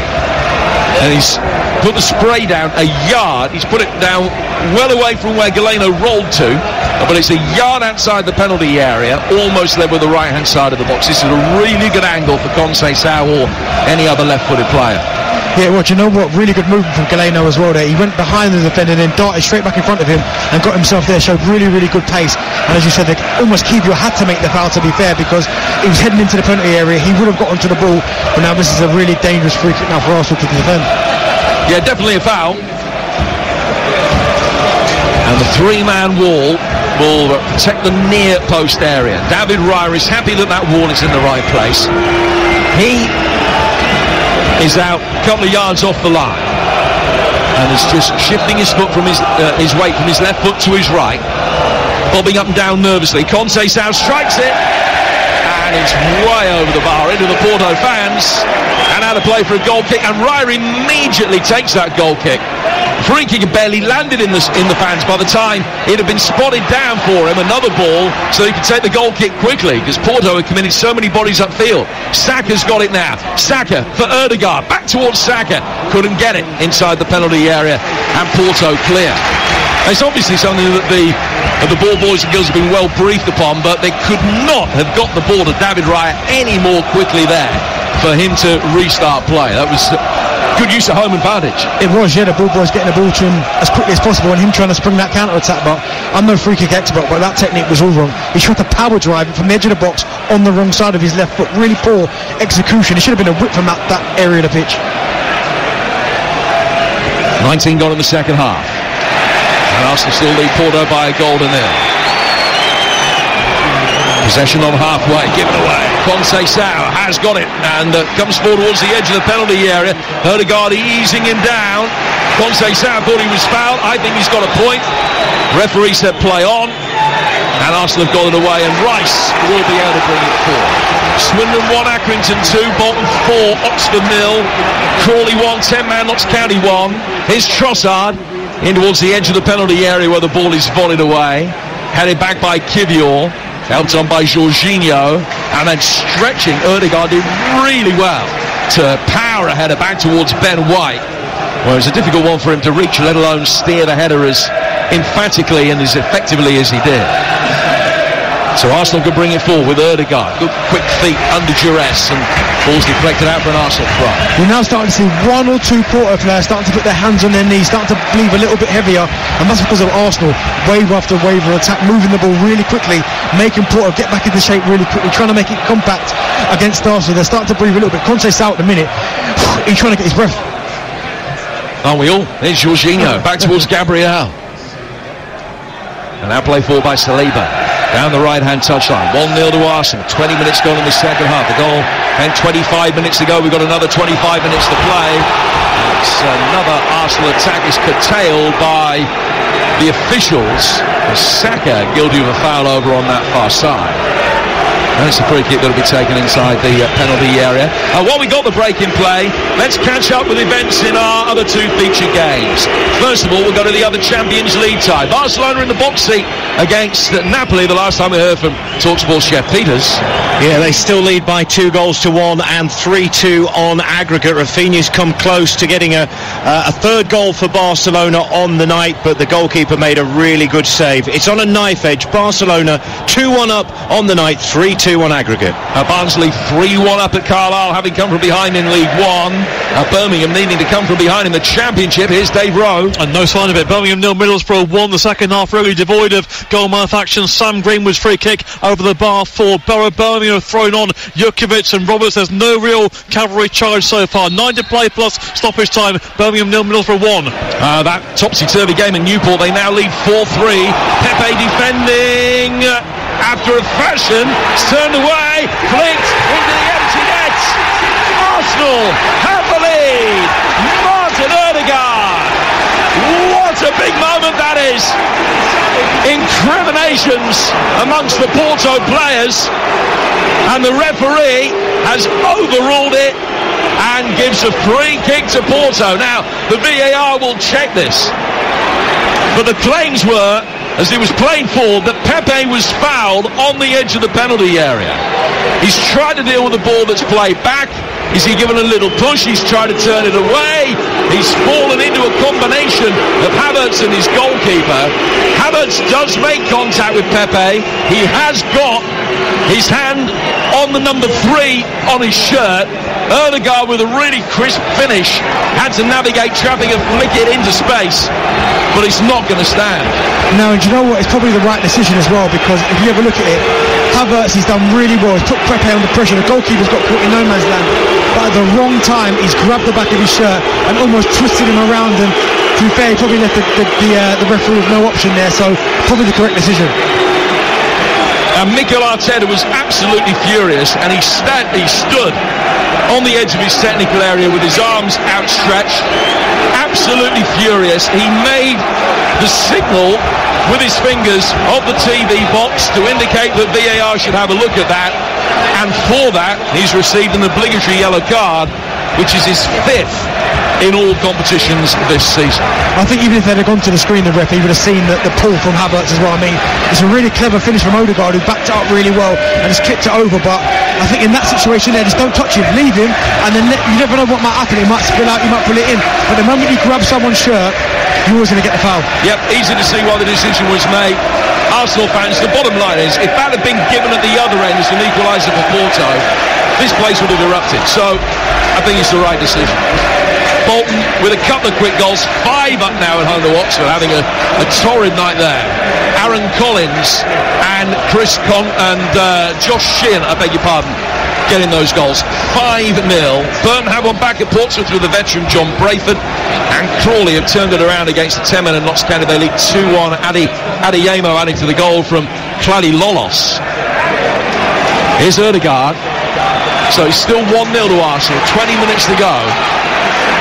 Saka, right hand side of the penalty area, looking for Ben White, couldn't find him. And Barella did well to get it away for Porto on the edge of the box, and now to play forward into space. And Conceição will drive, and it's 3 against 3. Conceição, Evan Nielsen's made an early run, gone offside. Goalkeeper spills the shot. Evan Nielsen trying to get on the follow-up, couldn't. Kivior did enough, and all he did was toe poke it wide, but he was offside anyway. Free kick to Arsenal, 20 to go. Have to be careful, Arsenal. They're really good break from Conceição as well, and he was left with no option. He had to shoot. The movement ahead of him wasn't great. Too many straight line runs, no real angle for the pass, and he hit a shot. Keeper saved it, really good save, and then they defended the rebound really well. And now Arsenal have twice given it away in the midfield, and Porto will be able to bring it through the centre circle. Mario making a run down towards the right-hand touchline. Pepe Aquino's got possession. Still the 22 players that started the game on the field at the moment. Pepe Aquino playing it out to the Porto centre half of Tavio. Tavio exchanging passes with the left back Wendell, who's got it again now. Galeno making his way forward. Porto pick it up on halfway, and now go back to their goalkeeper. Pepe's got it.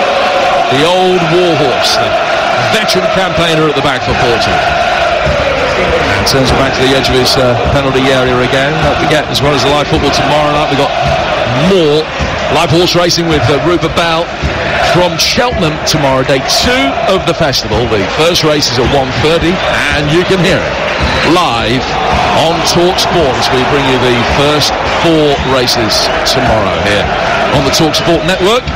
Hoping for a better day, personally, day 2 than day 1, which was unsuccessful with a capital U.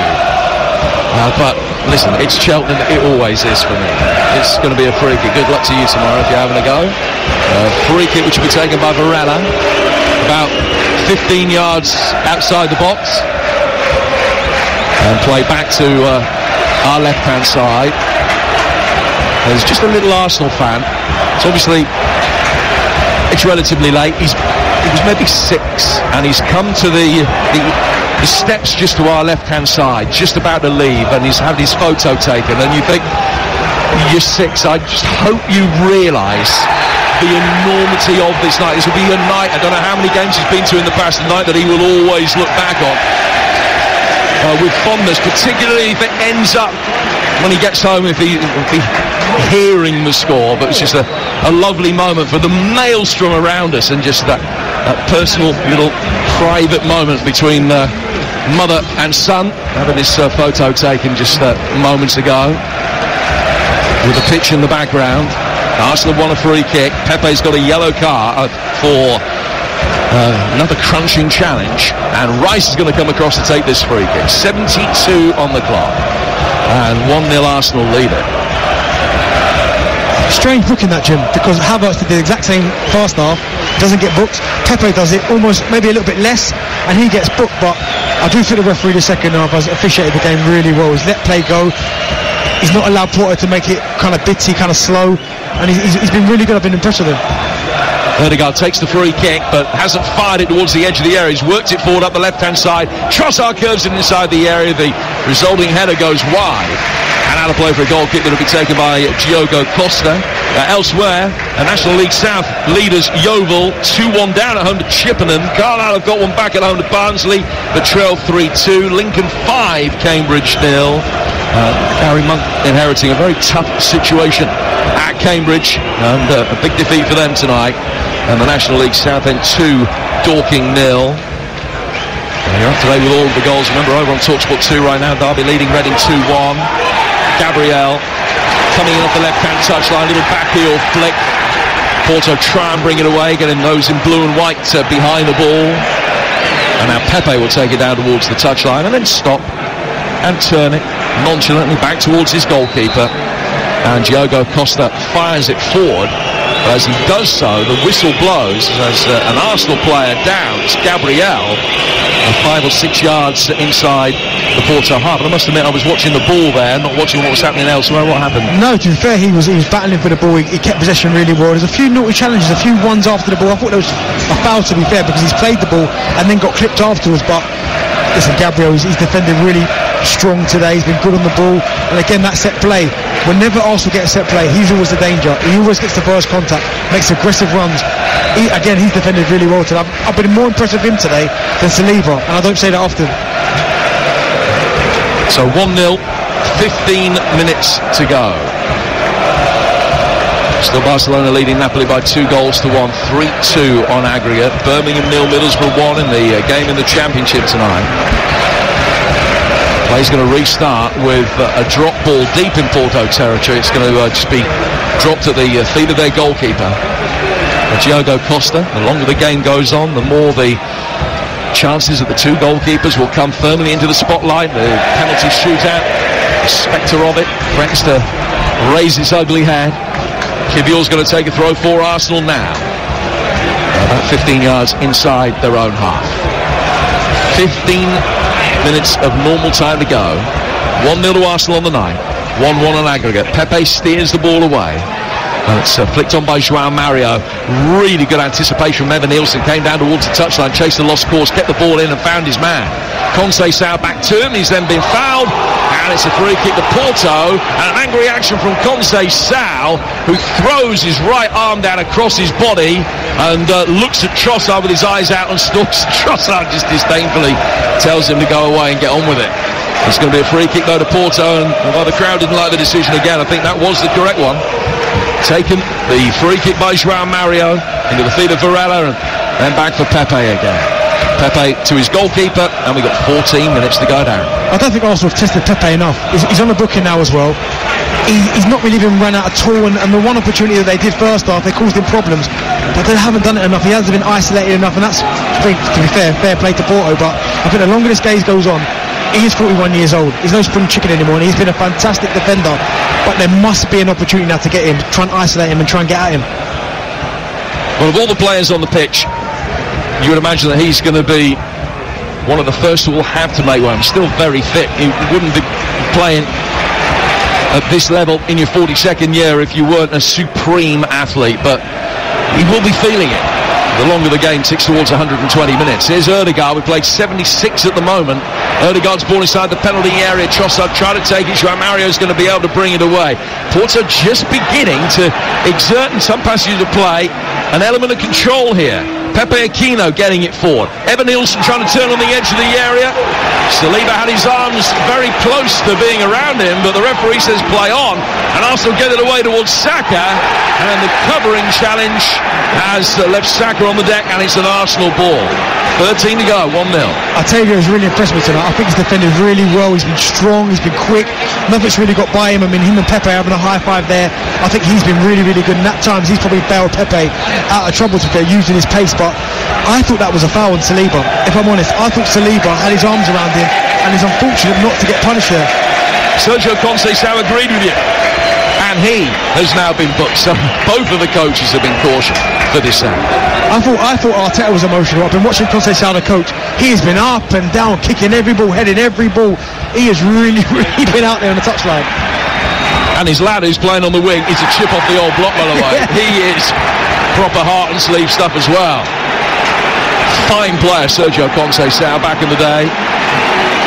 Who's part of the Lazio side that won the European Cup Winners' Cup under Sven-Göran Eriksson back in the 90s, 25 years ago. Arsenal bring it forward. Ball in behind Declan Rice. It's headed away. And Porto are winning a lot of second ball in the midfield now, trying to bring the ball forward. Evan Nielsen with a little layoff. There's another challenge off the ball. It's another free kick to Porto. It's getting increasingly fragmented. It was Jorginho that gave that foul away.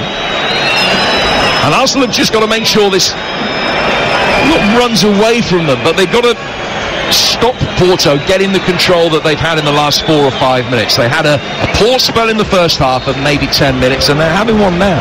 Yeah, they are, and to be fair from Jorginho, it's a good foul back, because Pepe got the ball in space, and he was driving through the middle of the pitch, and no one was really engaging him, so Jorginho, all that experience, he knows exactly what to do. Wild Coyote, he just took the foul for the team, took the booking, and at least now Arsenal get back into shape. Champions League winner back in 2021. Actually beat Porto in the quarter-finals that season en route to glory against Manchester City in the final. Porto bring it forward now, and João Mario completely miscues as he tried to wrap his right foot around it to fire across inside the area. And he's just about 3 inches out, but that made all the difference. It's come off the right-hand side of his boot, and he's just passed it into the hoardings behind the goal. Arsenal again restarting play as quickly as they can. 10 minutes of normal time left. The worst part about that, Jim, is he made a really intelligent run about 70 yards forward, did that at the end, and has had to sprint back to try and catch Trossard. But again, a really, really good pass. But the execution at the end, the final cross from Porto, to be fair, hasn't been good enough this evening. He sprinted like you, he crossed it like it was me. No, he crossed it like me as well. Well, I didn't like to say. Here's Ben White. We played 80. Leandro Trossard's goal on 41, the difference between the two teams. So it's 1-1 on aggregate, and it is hanging in the balance. League 2 leaders Mansfield beaten tonight at Tranmere Rovers. We'll run through all the full-time scores for you at full-time in this. We'll give you the salient ones as the full-time whistles blow. The ball headed back to Diogo Costa. Now with 9 minutes to go here, it's still all square. Grimsby beating the MK Dons by a goal to nil. That'll ease their relegation worries as well. In League One tonight, Portsmouth, the leaders, leading Burton by 2 goals to 1. Derby leading the 10 men of Reading by the same scoreline.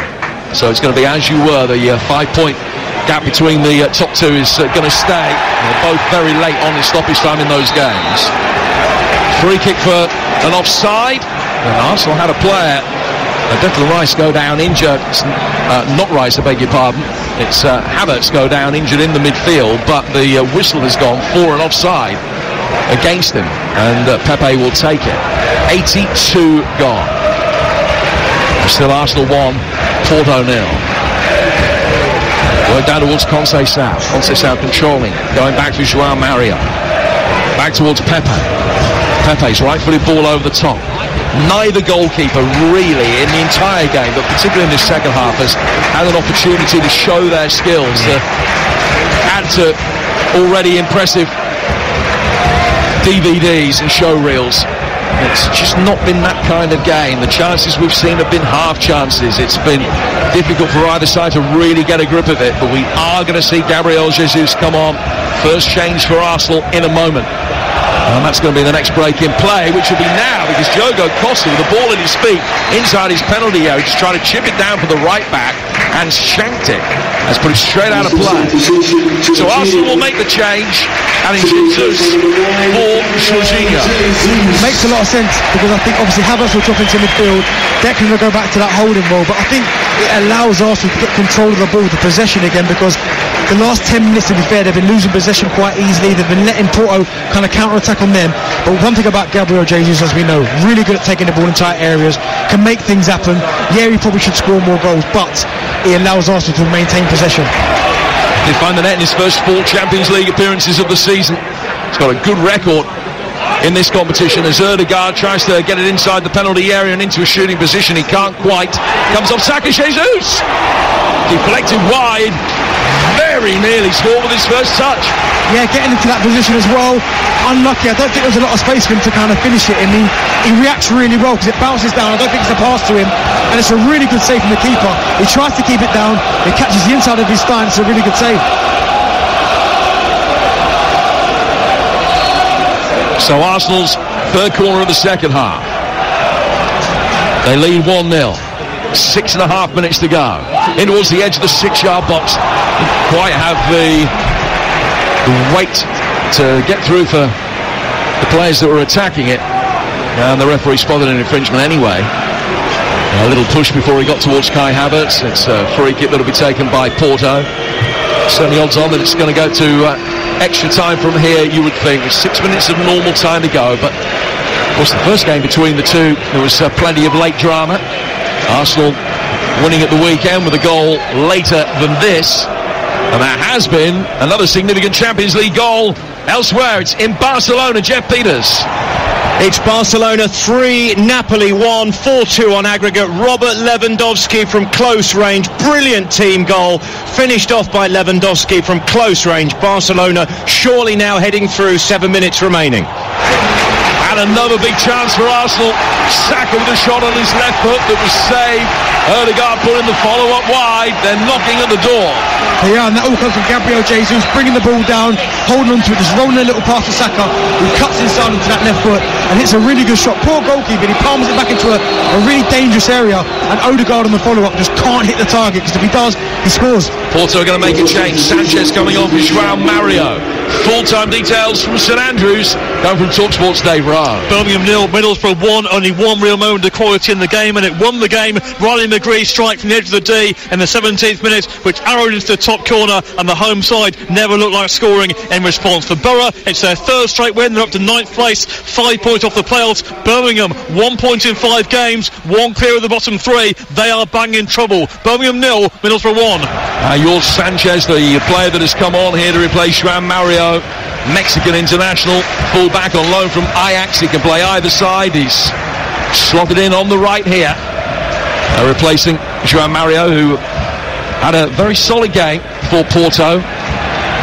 1-0 to Arsenal. A goal for either side now, and the other is bang in trouble with 4 minutes of normal time to go. Arsenal in possession. Jesus doing well, picking up the ball near the edge of his own penalty area. Good movement from him. Forward into the feet of Trossard. He's worked it back. Rice has got it, and Rice will come forward towards halfway. Rice then chipping it out to the right-hand side for Saka. It's an excellent pass, well brought under control. Fans rise to their feet as one as Saka lays it back for Ødegaard. Little ball threaded through the penalty area behind Trossard, but took a deflection, and it's another corner. They're the kind of areas you want to see Ødegaard on the edge of the box, having a little look. He already played one in the first half to Leandro Trossard with a really good finish. But when you hit that area there, I'd like to sometimes see him pull the trigger, hit a really good shot, because on that left foot, he can paint pictures with that left foot. So another good opportunity for Arsenal to get the ball in the box with some quality. Mediterranean is going to be coming on in a moment for Porto. They missed the first leg through injury. Just going through a warm-up now in front of us. They'll come on the next break in play. Another Arsenal corner. They've had the monopoly on them tonight. And again, the players start in the far post area. The corner comes in. There'd been some pushing and shoving before it was taken. Havertz ended up on the deck. Referee still allowed the corner to come in. Porto cleared it, and Rice, with an impeccably timed challenge when there was no margin for error, stops the counter-attack. It's a Porto throw. If he'd have got that wrong, they were in on goal or he'd have been in trouble. But Declan Rice, that's one of his real qualities. We've seen him play number 8 the last couple of games in Jorginho holding, but when he is holding, he always gives you that. He's got the legs to get up and down, break attacks up, and there in that situation there, he understood he had to make that tackle. Evan Nielsen's coming off, Mediterranean's coming on. The Iranian international who's been troubled by a thigh problem in recent weeks. Player that did score at home to Liverpool. And he's going to come on hoping for his 10th goal of the season. They've come at a rate better than one every other game for him so far. Firm favourite amongst the Porto supporters. And Taremi is on. 2 minutes of normal time to go. Long throw inside the penalty area, inside the Arsenal box, flicked on potentially dangerously. Didn't find Pepe. Arsenal hoping to counter-attack. Saka is brought down. And it's a free kick that the Gunners will take 25 yards inside their own half. Who has got that little bit of inspiration in them? Trossard doing well to field an overhit aerial ball out towards the left-hand touchline. Porto winning a couple of challenges in the midfield. Sanchez goes back to his goalkeeper with a brisk pass that is cleared before Ødegaard could put the pressure on at the end of the ground that Aaron Ramsdale had his error the other night. Pepe now with a header away, back from Havertz, cleared again through the midfield by Varela, and Taremi is dealt with by Gabriel. Taremi stays down injured, and the free kick has gone Porto's way. By the time it's taken, will very nearly be in stoppage time. That was never a foul. Gabriel defended really well there. He's allowed him to take that first touch, and just as Deeney's about to play it, he just steps in, gets his toe to it, Gabriel, clears it, and they get a foul. And for me, that's not a foul, but Arsenal have to be careful here, because he can score goals. In League One, the top two have both won by 2 goals to 1 tonight. Portsmouth and Derby getting the job done. In League 2, leaders Mansfield beaten at Tranmere. And the Championship, Birmingham in relegation trouble, which is intensifying all the time. They've lost the game in hand tonight at home to Middlesbrough. Full time in this game. We'll give you all of the scores. 1-0. 20 seconds of normal time to go. I wouldn't want to predict how many extra minutes will be added on after it was just 1 in the first half, where we thought it was going to be 3 or 4. Fourth official, Rudy Bouquet, has got the numbers board in his hand. We'll find out in a moment how many minutes either side have got to win it before it goes to extra time. It's 3. And we're in them now. Kai Havertz finding Bukayo Saka. 1-0 to Arsenal. 1-1 on aggregate. Ødegaard trying to turn. Drags the ball away from the penalty area. And then back out towards the right-hand touchline. Great ball for Saka. Saka gets to the byline. Varela steers it away. And Arsenal have yet another corner. Yeah, again, working it really well. Ødegaard getting on that half turn, trying to make things happen, trying to see that pass, and Saka just, I think the pass was a bit overhit, and that's why he was on the stretch. But again, another opportunity from a corner from Arsenal. Here the crowd just exhorting this one last bit of effort from the Gunners. A goal now, they're surely through. Left-footed in, swinging delivery. Really good defensive header away. Saka picks it up on the edge of the penalty area. He then gets a return ball. Left-footed, he's gone too deep. It's out of play for a goal kick. I see what he's trying to do, Saka, and Gabriel was totally free in the back post, and he just gets too much on it, but I understand. Long game, fatigue started to kick in as well, but also got to keep believing, keep trying to create opportunities, because I think if they do in and around the box, Porto are starting to tire. Ødegaard seems like he's fresh, he's still getting on the ball, still trying to make things happen, and with Gabriel Jesus, get the ball into his feet, let him try and manipulate the ball and create something for himself.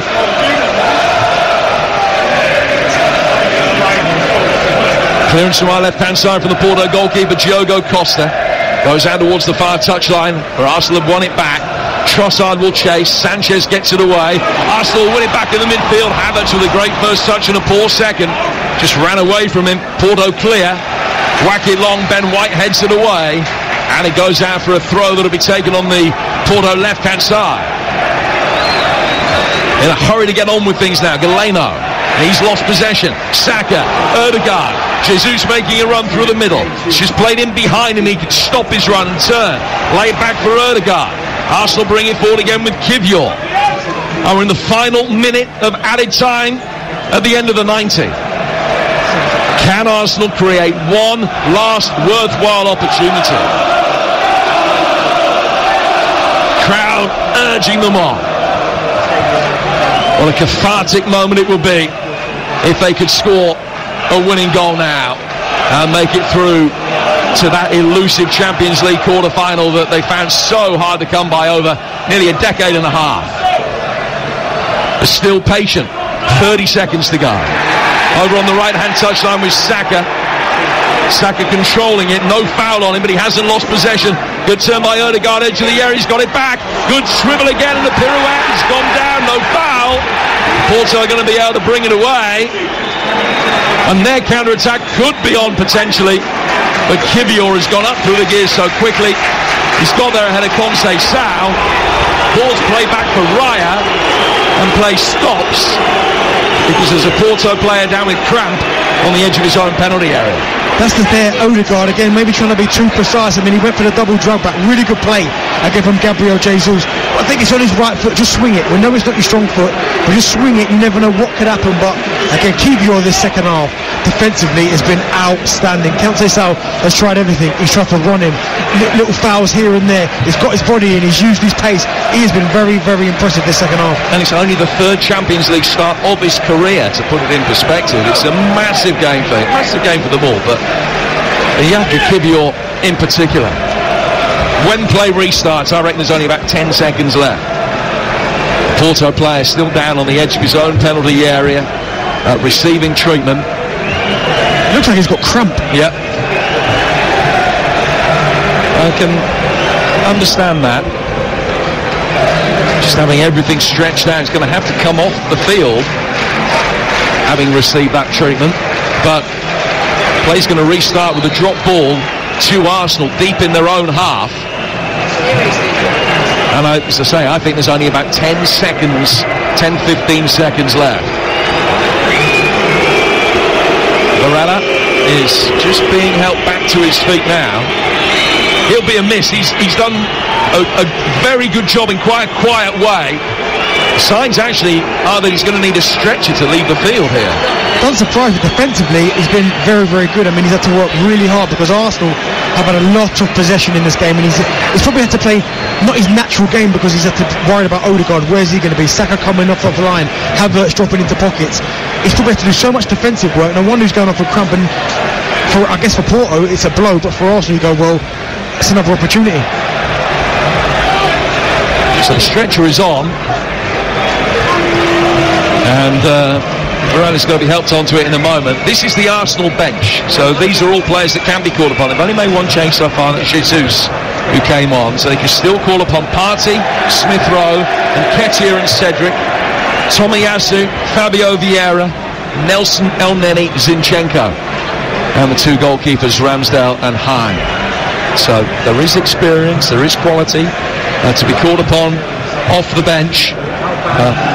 He's now been down receiving treatment for 3 minutes, Varela, and is being carried away here. 3 stretcher bearers either side of the stretcher coming off. The long red extendable tunnel is just being drawn out towards the edge of the technical areas. So Porto will make this latest change, and it's a relatively familiar face. Marko Grujic, the one-time Liverpool player who's going to be coming on. He only made 16 appearances for Liverpool over 5 years at Anfield, but he's played well over 120 games for Porto. And he's going to be coming on in a moment. Not quite as defensive a midfielder as the man that he's going to be coming on to replace here. And when play restarts, the ball's going to be dropped at the feet of David Raya, and it's almost as if the ball will be dropped at his feet and the referee will blow the full-time whistle immediately. The change will now be made. Grujic on for Varela. So how many extra seconds are going to be played? We're in the 8th minute of 3 added. And Raya brings it towards the edge of the D. Referee runs back into position. Raya is going to go long and direct here, and there's barely time to do it. Fires it forward. Havertz running in off the touchline, heads it into space. Second ball won by Porto, headed on by Grujic through the midfield. Loose ball breaking on the right-hand side for Conceição. It's worked down the line here for Taremi. No flag against him, and he's on the right-hand side of the area. Conceição back for Taremi. Conceição gets it again, volleys it inside the penalty area, and the offside flag now comes up, and that's going to be that. We're going to be gone to extra time as the ball was played inside the penalty area, and it's going to be an indirect free kick to restart play with what might well be the last kick of the 90. I do rate that, Jim, because we can quite clearly see from where we're sitting, it's probably about 2 yards offside Taremi, but they allow it to keep going, you never know what could happen after that. But again, Arsenal's defensive line, all in unit, all in tandem as well, good defensive, kept them offside. Barcelona are through. They've made it into Friday's draw with a 3-1 win tonight, 4-2 aggregate victory, but we're still no closer to knowing who it's going to be from this tie. Arsenal have beaten Porto in 90 minutes with Leandro Trossard's first half goal, but we've got another 30 minutes of extra time on the way. 1-0 to Arsenal tonight, 1-1 on aggregate with extra time to come. While Arsenal have only made one change so far, Porto have made 3. They also have made them at different stages of the game, so they've only got 1 more time within the game that they can make changes. They've got 3 more players they can bring on. Arsenal lining up with Raya in goal, White, Saliba, Gabriel and Kivior, Odegaard, Rice and Havertz, Saka, Jesus and Trossard. Porto, Diogo Costa in goal, Sanchez, Pepe, Otavio and Wendell, Gonzalez and Grujic, Conceição, Pepe, Aquino, Galeno and Taremi up front. Clement Turpin, the referee, just waiting for the signal from the TV officials to get this back underway, although they're in hot debate. The television staff, the 4th official and a couple of members of the Porto coaching staff down away to our left-hand side. Clement Turpin, I think, has been given the signal to get on with things, but still the 4th official is trying to quieten down a delegation from Porto. We are back underway, and still they're chatting about something that's gone on. So back underway, Havertz helping it on, and Taremi is going to be able to clear. The ball bounces inside the centre circle, and Arsenal kicking from left to right, have the ball at the back with Saliba. Saliba towards halfway, now down towards Ben White. White playing it back again, and Arsenal with Saliba in possession, turned all the way back for David Raya, who controlled it on the edge of the D. Half an hour, they've waited 7 years for a knockout tie in Champions League football, and it all is distilled down to what happens over the next 30 minutes down there. Got to keep your composure. That's what they have to do. They can't change the way they've been playing. What's got them to this point if they're playing that way, and as they're getting the ball to Saka, Gabriel Jesus. Saka finding Jesus inside the penalty area now, who goes the long way round. He's done well to keep it alive. Flick it back inside the 6-yard box. It's cleared and put out of play for a throw that Ben White takes. Takes it quickly and gets an immediate return ball. Now down towards Odegaard. Odegaard laying it back, chipped over the top. White controlling it with his head and then his right foot, and then it just rolled away from him and goes out for a throw. Got to be taken on the Porto left. Do you know what, Jim? If Gabriel Jesus goes down there, the referee's got a decision to make, because he does really well to manipulate the ball, get his body in. He turns the defender, and the defender's almost like a wild slash at him now. If he goes down, I'm not saying he gets a penalty, but the referee does have a decision to make. Rice heads the ball on. It's cleared by Grujic. Tall Porto substitute that came on right at the end of the 90. Saka's done well. It just almost got in between Wendell and Galeno for a moment. Otavio comes across, Jesus making life difficult. Players from both sides end up on the deck. Ball goes over the line. Both sides think it's theirs. It is a Porto goal kick. Yeah, again, good battling from Saka and Gabriel Jesus. He looks fresh, of course. he was the last substitute for Arsenal, but again, I think he could be the key. Get the ball into him, in and around the box. He can make the ball make things happen, draw fouls, just hold on to possession, allow Arsenal to get up the pitch, and then they can start playing again in Porto's final third. But I think certainly moving forward into this extra time, he's going to be key. Well, if you just switched on to TalkSport expecting a sports bar, you can book your calls now, but we won't be hearing from the guys until the conclusion of this game. Your chance to react to Arsenal's Champions League tie. Is it going to be a win? Is it going to be an elimination? We'll find out together over the next 25 minutes or so. 03717 223344, the number that gets you through to the sports bar here on TalkSport. Is it going to be a vintage night for Arsenal? Is it going to be another one of those European nights for the Gunners? White heading it on. Rice trying to help it further clear. Saka on the stretch. Cleared by Wendell. And out of play for a throw. And again, Mikel Arteta doing his best Simon Rattle impression. Trying to whip up the crowd. Wants even more volume. Fortissimo. Ben White taking the throw. He's getting his wish, by the way. Scarves being waved around the heads all around us. Otavio's had another good game. Saka thinks that he's won a free kick, and he has now. Pepe picked the ball up. Has the free kick been given for the handball by Pepe, or has it been given for a foul by Otavio on Saka? Looking at where the free kick is going to be taken, it's the latter. Otavio can't believe that decision. Feels really hard done by. Free kick to Arsenal, chance to whip it in. Exactly, and to be fair, Porto have dealt with the set plays really, really well. But that there, Otavio, we spoke about it, Jim, he's really impressed us defensively, but just there lost a little bit of composure. Saka was about to take the ball, and he swipes his leg away, so 100% the right decision by the referee. Well spotted, to be fair, because I didn't think he saw it. It's only 21, Otavio. He only made his European debut in the first leg. Got a great future ahead of him. Martin Ødegaard stands over this free kick. Not a lot of disguise coming here. Does have the option of going short of Declan Rice to his left, who's unmarked actually. Only 22-23 yards from goal. Ødegaard will take it. Rice now comes back out towards the touchline again. So in a position that he might address the ball, and in fact he runs up to it, then leaves it, and Ødegaard swings it in. Havertz going up for it. Saka trying to get in there. Cleared though by Otavio, and there's a big fist bump from him as he gets it away. Very emotional, running on empty, but as Bendy's been saying, he's had a fine night. Here's Rice. 5 minutes of the first period of extra time have gone here on TalkSport. Jim Bradford and Darren Bent talking through the action in North London tonight, where 1-0 to Arsenal means they've got it to extra time. But can they complete the job? Been leading on the night for 54 minutes now. Trossard to Ødegaard. Back to Rice. Rice bringing it forward, laying off to his left-hand side for Kivior.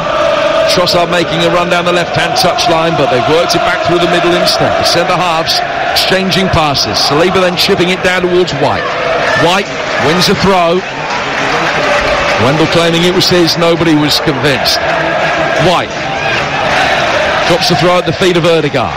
Ødegaard back for Gabriel. Gabriel down to the Frenchman Saliba.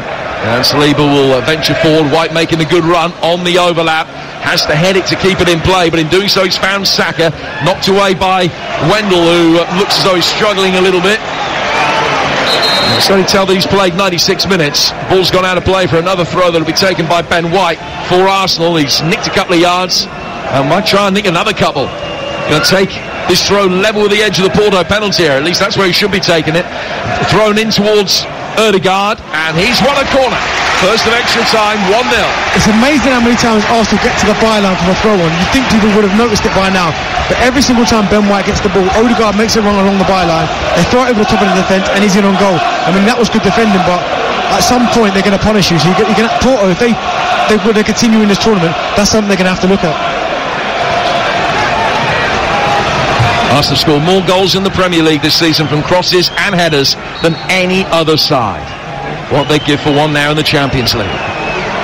Saka to take this, left-footed, in-swinging delivery, another good defensive header, turned away on the edge of the penalty area. Conceição's made a run forward, he's then, Pepe Aquino fouled off the ball, and the referee waves him up to his feet. Arsenal have it, and it's played back out towards the Gunners' left, and they will break quickly now with Jesus travelling in possession. Pepe comes across, defends it really well, and shepherds it over the line and out of play for a goal kick. Experience, Pepe experience. He knew full well Gabriel Jesus running it in full pelt would have the legs on him. What does he do? Just uses his body, steps across Gabriel Jesus, and there's nowhere to go. Really good defending. That's why he's 41 years old. Of course, he must be tired, but you don't lose it up there, and really, really smart defending. Yeah, he has played well. He is on a yellow card though, as is William Saliba. The only two players that have been booked tonight. Porto are going to make their remaining changes in a moment, and we're going to see Eustáquio come on, and we're also going to see Gonçalo Borges, who's come off the bench 20 times this season. He played 15 minutes of Champions League action. He's going to go a little bit longer than that tonight. Eustáquio, who we saw in the first leg, a defensive-minded midfielder, Canadian international, and he'll be coming on as well. Diogo Costa, the Porto goalkeeper, clears his lines towards halfway. Saliba heading it down.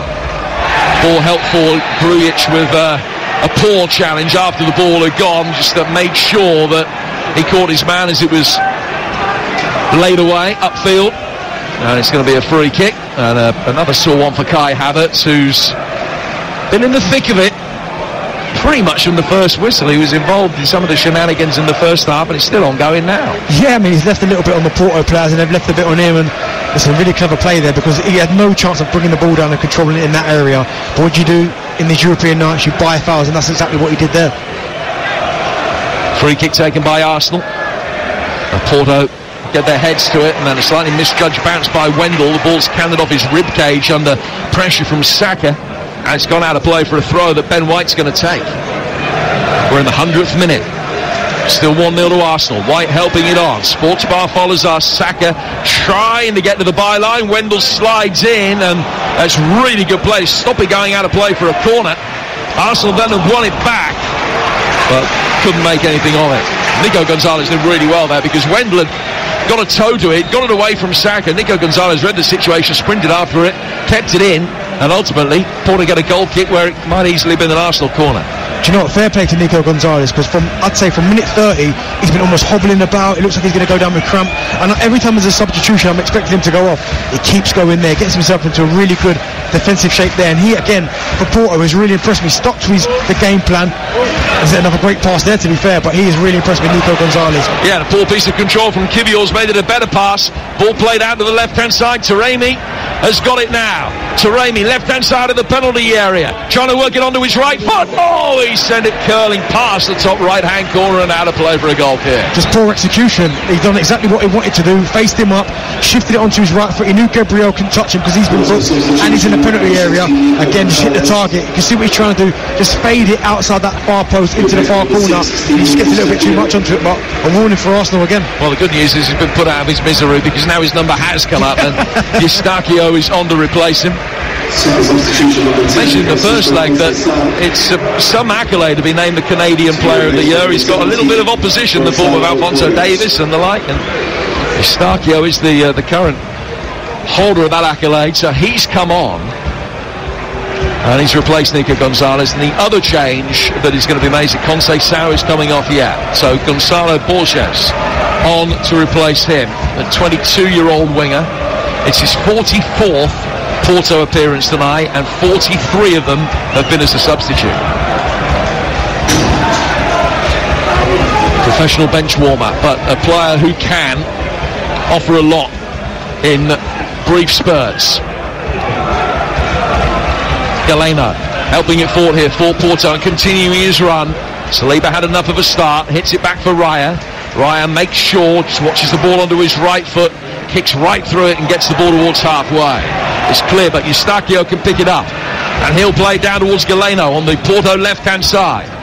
It's on the left-hand side of the penalty area, left-footed ball in, it's hit Ben White, then comes back off him and goes out of play for a goal kick that David Raya will take.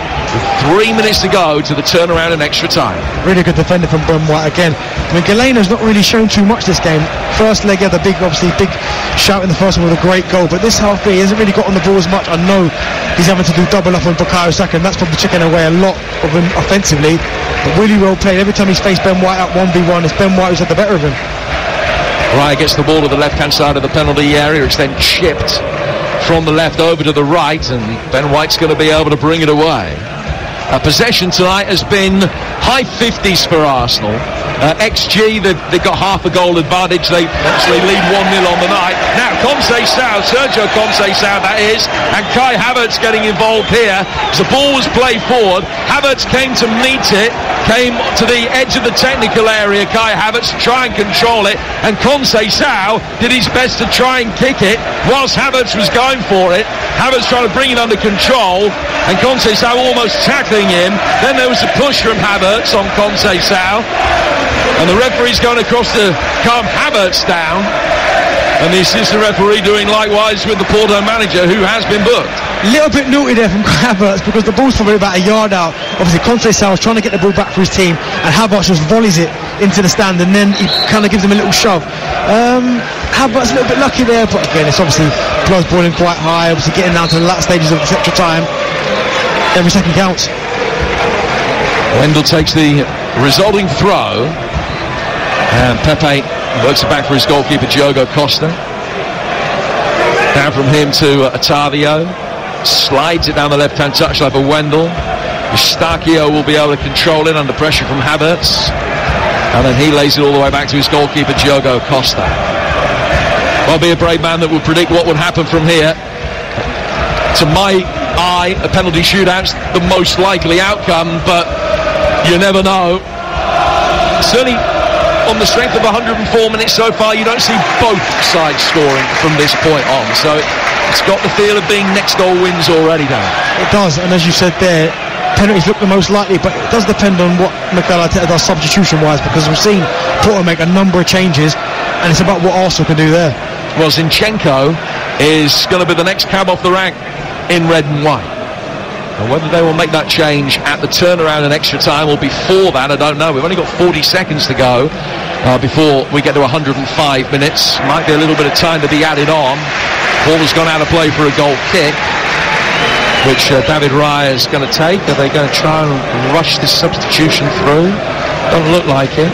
Zinchenko, a player that has got much more Champions League experience than nearly everybody else in the Arsenal team. This will be his 34th Champions League tie, and Eddie Nketiah is going to be coming on as well. They're going to make the change, I think, at the turnaround point in extra time. We've got 1 minute of stoppage time before we get to half-time and extra time, and it's still 1-0 to Arsenal.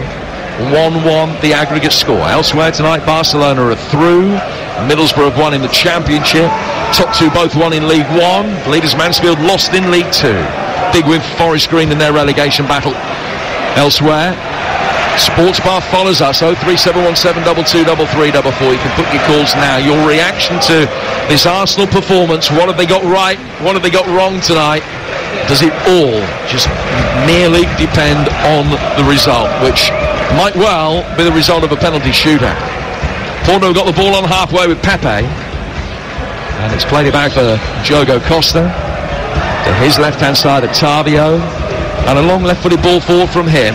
Saliba had to make sure that he didn't get caught under the flight of it as it's played forward towards Taremi, and it's headed out of play, and that is half-time in extra time. And still, we don't know. 15 minutes and potentially penalties to come, Adrian.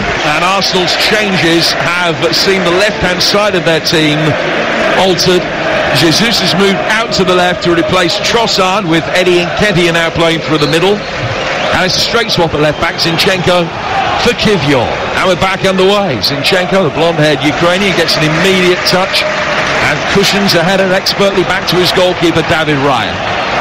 Raya will play out from the back.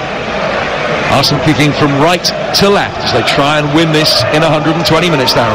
Do you know what, Jim? The substitutions make sense to me because, as I said, Zinchenko in possession, he'll definitely go in there and make that extra body for Arsenal, who have lost maybe a little bit of control in the middle of the park. And with Eddie Nketiah, the big thing he's got is his pace. And Pepe is 41 years old. We keep saying it in commentary. He must be getting tired. And I think if you keep playing in front of him all the time, he's comfortable. Let Eddie start running behind him and him facing his own goal. Will he still be as fresh? Will he still be able to defend as well as he has done? We'll soon see. Extra time was cagey. In that first 15 minutes of it, we had one off-target shot. It came from Porto. Arsenal didn't have an attempt. You expect the next 15 minutes to go along similar lines? Yeah, I would. I'd expect Arsenal to start testing Porto, because Gabriel Jesus from the left is maybe his best position. But again, Eddie Nketiah, if I was him, every single time a midfield player got the ball, I'm not coming to feet. I'm just going, showing to feet and then spinning in behind, because you'll get a lot more joy. Zinchenko plays it back to David Raya, and it was high and fast, bounced on the edge of the area. Raya took two really hasty steps back and controlled it just underneath his Adam's apple, but no harm done, and Arsenal have got it forward upfield. If it's possible in these circumstances, it's really a night for calm heads under pressure. 13 minutes from penalties. 1-0 to Arsenal. Sports Bar follows us here on TalkSport. Zinchenko's got it and works the ball down the left-hand side for Gabriel Jesus. He's got 24 goals in 43 career Champions League ties. It's a really good record. Porto will bring it away quickly. Pepe Aquino, great play from him. Down towards Borges on the right for Porto, who's unmarked. He's had to scamper down towards the corner flag to keep it in. It's a shocking delivery. Straight as Zinchenko. Jesus able to mop up, plays it back for Zinchenko, then gives the corner away under pressure. That's a cheap concession. And in the 108th minute, it's Porto's first corner of the night. Overcomplicating it, Jim. As you said there, they get into an area there where they've defended it really well. Gabriel Jesus leaves the ball for Zinchenko on his left foot. Don't try and overcomplicate it, just get it up the pitch. Everyone squeezes up and then you start playing again in Porto's half. But the fact that they're now giving Porto an opportunity for the corner, it's dangerous. Arsenal have had 9 corners. This is Porto's first. And it's going to be a left-footed in-swinging delivery here from Wendell. Very, very deep. Great play by Wright. Had plenty of time to watch it, but he also had plenty of time to see blue and white shirts coming into his eye line. He did well to catch it, launched it upfield as quickly as he can. Havertz can't hold it up, and it's won back at the back by the Porto back line, and they'll find their keeper, Diogo Costa. Now we've got 11 minutes to go, and Saliba's been beaten, and Ansereni can bring it forward. And the two Arsenal centre-halves both converge on him on the left-hand side of the box. And then just as it looks as though Galeno was going to be able to pull it back, he slipped, and the ball goes straight out of play for a goal kick. 109 gone. Arsenal 1, Porto 0 here on TalkSport. It's Rice. Gets it forward. Play down towards Gabriel Jesus. Conceição. Still kicking every ball, the Porto coach. Still very animated, orchestrating proceedings from the edge of his technical area and often from way beyond it. Ball played forward by Ben White. Over on the far side, the Gunners run. Back from him to Saliba, to Declan Rice. Rice controlling the ball in the centre of midfield. Right-footed, he's chipped it out towards the far touchline. Saka lets it run past him, trying to get himself into a position where he can have a run at Wendell. Plays it back for Ødegaard on the edge of the area. A little give and go inside the box, and Nketiah is involved and made the run. It's cleared away and goes out for another Arsenal throw. Really well worked. Saka, a little 1-2 there with Martin Ødegaard, and I've said it, I think if Arsenal are going to get anything from this game, certainly in the second half of the extra time, Ødegaard's going to be key. The little pockets that he picks up a space where he can create opportunities, he might be the key to Arsenal getting a goal in the second half. And now Arteta throws these arms up to the heavens because Arsenal from a throw just gave it away. Porto trying to launch it quickly down the left-hand side, return the favour, and Arsenal have another throw that they'll be hoping to take more effectively, and do so in the final 10 minutes of extra time. Leandro Trossard with an expert in taking goal near the end of the first half, and we've seen very little in the way of shots on target from either side since that. In fact, over the game as a whole, we've only seen 6. Arsenal have had 4 of them. And 6 between the two sides in 110 minutes. But for what it's lacked in real clear-cut goal-scoring opportunities, more than made up for in drama and high tension. Zinchenko, the centre of midfield, plays it into the feet of Rice and gets it back again. Now it goes out towards Ben White and back for Zinchenko. So much space on the Arsenal left for Gabby Jesus. Rice has seen him, pings it in his direction. Jesus has to take a couple of brisk steps back. He's controlled it and then getting a little 1-2 go with Havertz. Very nearly got him past the fullback. Throw taken quickly by Arsenal as it cannoned off the Porto player. They got it back to Zinchenko in centre of midfield. From him to Gabriel. Gabriel turning it. Left foot to Zinchenko. Zinchenko making his way towards the edge of the box, trying a little give and go with Declan Rice. And then the whistle signifies that Porto have a free kick, which has been won about 15 yards outside their own penalty area, and the head of steam that Arsenal build up very quickly dissipates. Turning for Porto's hands a little bit there. There's too many bodies in there, no space. If they keep going to feet coming back, just every now and then maybe turn the back line, because I'm watching Eddie Nketiah. He's probably made about 5 or 6 runs and the ball hasn't come. The moment you start turning them, then the space starts to open, because then that's when Odegaard can pick up the ball. But the moment they keep going to feet, Porto just keeps shuffling from side to side and it's easy for them. Jesus gets it forward. Here is Nketiah trying to get a run at Sanchez. Jesus thought he'd won a throw. It's then come off Havertz, and it's a Porto throw. I'll tell you, he's got to be really careful. He picked the ball up there because he was adamant that was an Arsenal throw. He's got a much better view than me. I thought it was a Porto throw. The officials agreed. There's a throw that'll be taken by the Mexican right back Sanchez, who was given a something or nothing ball back that he did well to field. And it's played to the edge of his own penalty area, and Otavio will clear it. And we're midway through the second period of extra time. It's still 1-0. Ball has bypassed Ben White, goes out towards the far side where Galeno trying to stop Arsenal taking a quick throw after he'd miscontrolled it, and he threw the ball away, but that's not a yellow card. Free kick has been taken. It can't have been a throw. The free kick taken quickly by Arsenal inside their own half. 7 to go. Zinchenko's got space on the Arsenal left, and he'll make his way forward. That's a good ball from Zinchenko, and Nketiah lost his footing as he tried to control it and spin, trying to take the ball on the half turn and get himself into a shooting position. Porto then work it forward, and Gonzalo Borges is brought down, and a free kick goes their way. The ref lost it a little bit this game, and we've just seen Galeno throw the ball away and not get booked. And I thought Gabriel Jesus made a really good tackle. They worked really hard.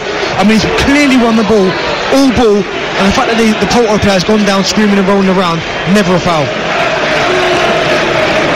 I think that's the gist of the conversation that Gabriel Jesus is having right now with Clement Turpin.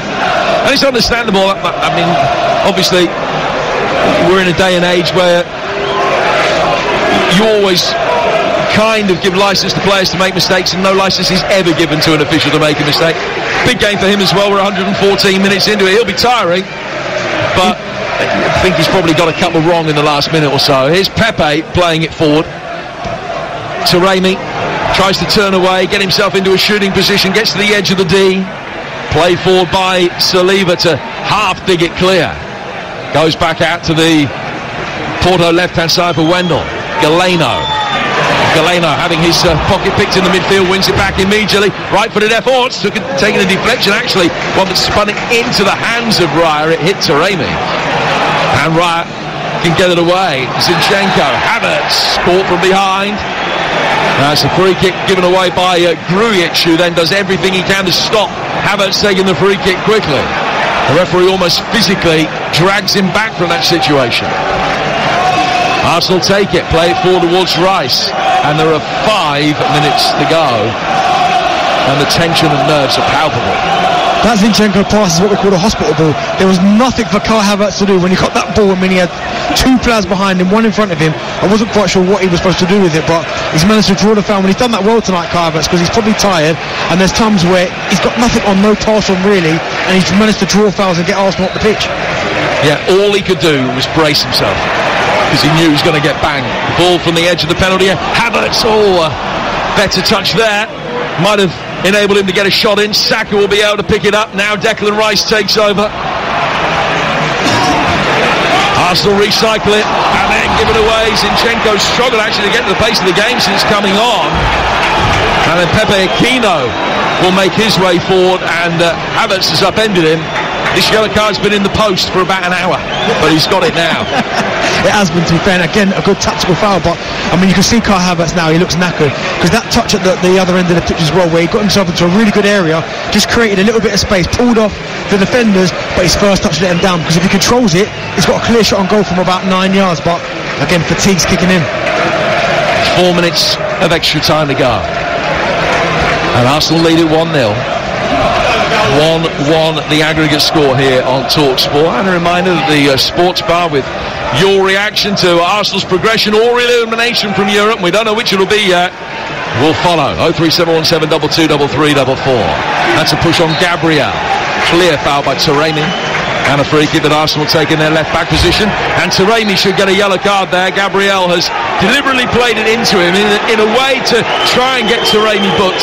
And the referee's been quite consistent with that kind of incident all night. And he's just said, no, you did it deliberately, Taremi, come on, get back. It is a free kick that'll be taken by Arsenal's David Raya, who's nicked 7-8 yards. And the Porto fans are telling the referee that is the case. We're in the 118th minute. David Raya, in all green with his big white gloves, thrashes it forward. And it's headed by Stacchio and then returned by Gabriel. And over the line and out of play for a throw, which will be taken on the Porto right-hand side on halfway. Do you know what, Jim? Do you know what Grujic has done really well since he's come on? He's almost shielded the back line. So every time there's been a long goal kick or a long ball, he's the one challenging, and that's allowed Obativo and Pepe to drop about 5-6 yards. So they pick up the second balls. It's really, really well done from Porto. Sanchez hurls it forward, little back header from Zinchenko. And Pepe Aquino's run onto it. He's trying to buy a corner. Rice will shepherd the ball brilliantly. What a touch of composure inside his own penalty area under pressure in the 118th minute of the biggest Champions League tie he's ever played. He got it away. Zinchenko helps it forward. Better touch. Now Nketiah. Havertz will take it on. Pepe's there first. Shows a little bit too much of it towards Zinchenko, but it's hit the Ukrainian, goes out of play for a Porto throw. Conceição happy for his side to play for penalties now. That is very evident. And he just controlled the ball himself, Conceição, and then, as in the palm of his right hand, doesn't throw it towards the player who's going to take the throw. And the fourth official intervenes and takes it off Conceição to give it to Sanchez so that throw can be taken. Then when it is, Arsenal win a free kick, but they're midway inside their own half. Havertz fouled again. I'm starting to question whether Pepe's 41. The way he's running around, sprinting and putting his body on the line and making tackles and leading this Porto team, again, he's been outstanding. Well, some of us feel a 51 going on 71. He's 41 going on 21. He's done an outstanding job tonight. Arsenal will bring the ball forward through the midfield with Gabriel. Now Declan Rice in the final minute. Rice over the top. Out comes the goalkeeper, Diogo Costa. And he'll be able to control the ball, bring it into his midriff, and then bounce it once, roll it out, underarm, out to the left-hand side. It was played forward by Wendell and helped on by Taremi. Galeno, who scored a very, very late goal in that first leg, just couldn't get possession cleanly. Saka bringing it away, had arms around his midriff. He's been brought down, and it's a free kick to Arsenal now. It's only 10 yards from halfway, but this is a chance right at the end of the game to load the penalty area. Arsenal get this right, they're through. 1-0 they lead. 1-1 the aggregate score. Arsenal just looking for anything, for inspiration, for a little bit of luck. It does not matter one jot. Free kick taken back towards halfway, and that'll be that. A few murmurs of frustration from the Arsenal supporters. No added time at the end of the second period of extra time. And they've waited 14 years to get themselves through to a Champions League quarter-final. If it's going to come tonight, it's going to come in the most dramatic circumstances via a penalty shootout. They've won 1-0 after extra time. It's 1-1 in aggregate. Well, Arsenal will take the first one. And it's Martin Ødegaard that is going to come forward to take it. You mentioned coefficients. Okay, now's not the time and place, but Spurs fans need Arsenal to win this, because coming fifth in the Premier League could be a Champions League place. It might not be. If Arsenal go out tonight, it makes it a lot harder for that to be the case, but that is just a byline for the major story. Remember, Arsenal beaten on penalties in the round of 16 in the Europa League here by a Portuguese side last year. 12 months on, they cannot afford the same result tonight. Here we go then. Arsenal won 3 of the last 4 shootouts. Ødegaard to take the first penalty. It's a shuffling run-up, left-footed, great penalty. The crowd are going to let you know whether they go in or not. That one has gone in to the right-hand side of the goal, with the keeper going the wrong way. Great penalty there. He almost waited just a split second for the goalkeeper to dive to his right, and he just stroked into the goalkeeper's left. Really good penalty, and that's what you want. If your first penalty taker goes up confident as that, you always want to get your first one. Pepe Aquino is going to take the first one for Porto. There's a big advantage for Arsenal. The penalties are at the Arsenal end of the ground, in front of the Gunners supporters who are waving scarves around their heads. Pepe Aquino to take this left-footed. Oh, he's going to take it right-footed. He's changing his line of attack, and he hits it right-footed into the bottom left-hand corner, and it's 1-1 after a penalty each. Superb penalty again, almost the same technique, that kind of straight run-up where they bend their run to the left, and he just waited for the goalkeeper to go the other way, and he whipped it. Really good penalty into the other corner. I don't think, even if the goalkeeper had gone the right way, he's not saving them. Kai Havertz once scored a winning goal in a Champions League final, and he'll make his way forward to take penalty number 2. No goal for Havertz tonight. He's been in fine goal-scoring form in the Premier League, and he's just very deliberately putting the ball down now. Just gives it a little twist on the penalty spot, a half twist. Goalkeeper stands trying to make the goal look small with his arms outstretched. Havertz runs up, checks, and hits it left-footed into the bottom right-hand corner. Another good penalty. Composed. I mean, he must be knackered, Havertz. He played the whole game, worked really, really hard, but there, when you need to go ice cold and show a bit of composure, something that not really a lot of people say about Kai Havertz in front of goal, he did it there, sent the goalkeeper the wrong way. Lovely penalty. So his goalkeeper, Diogo Costa, or Wendell's goalkeeper, Diogo Costa, should I say, hands him the ball. Raya comes out of the edge of the 6-yard box and now makes his way back.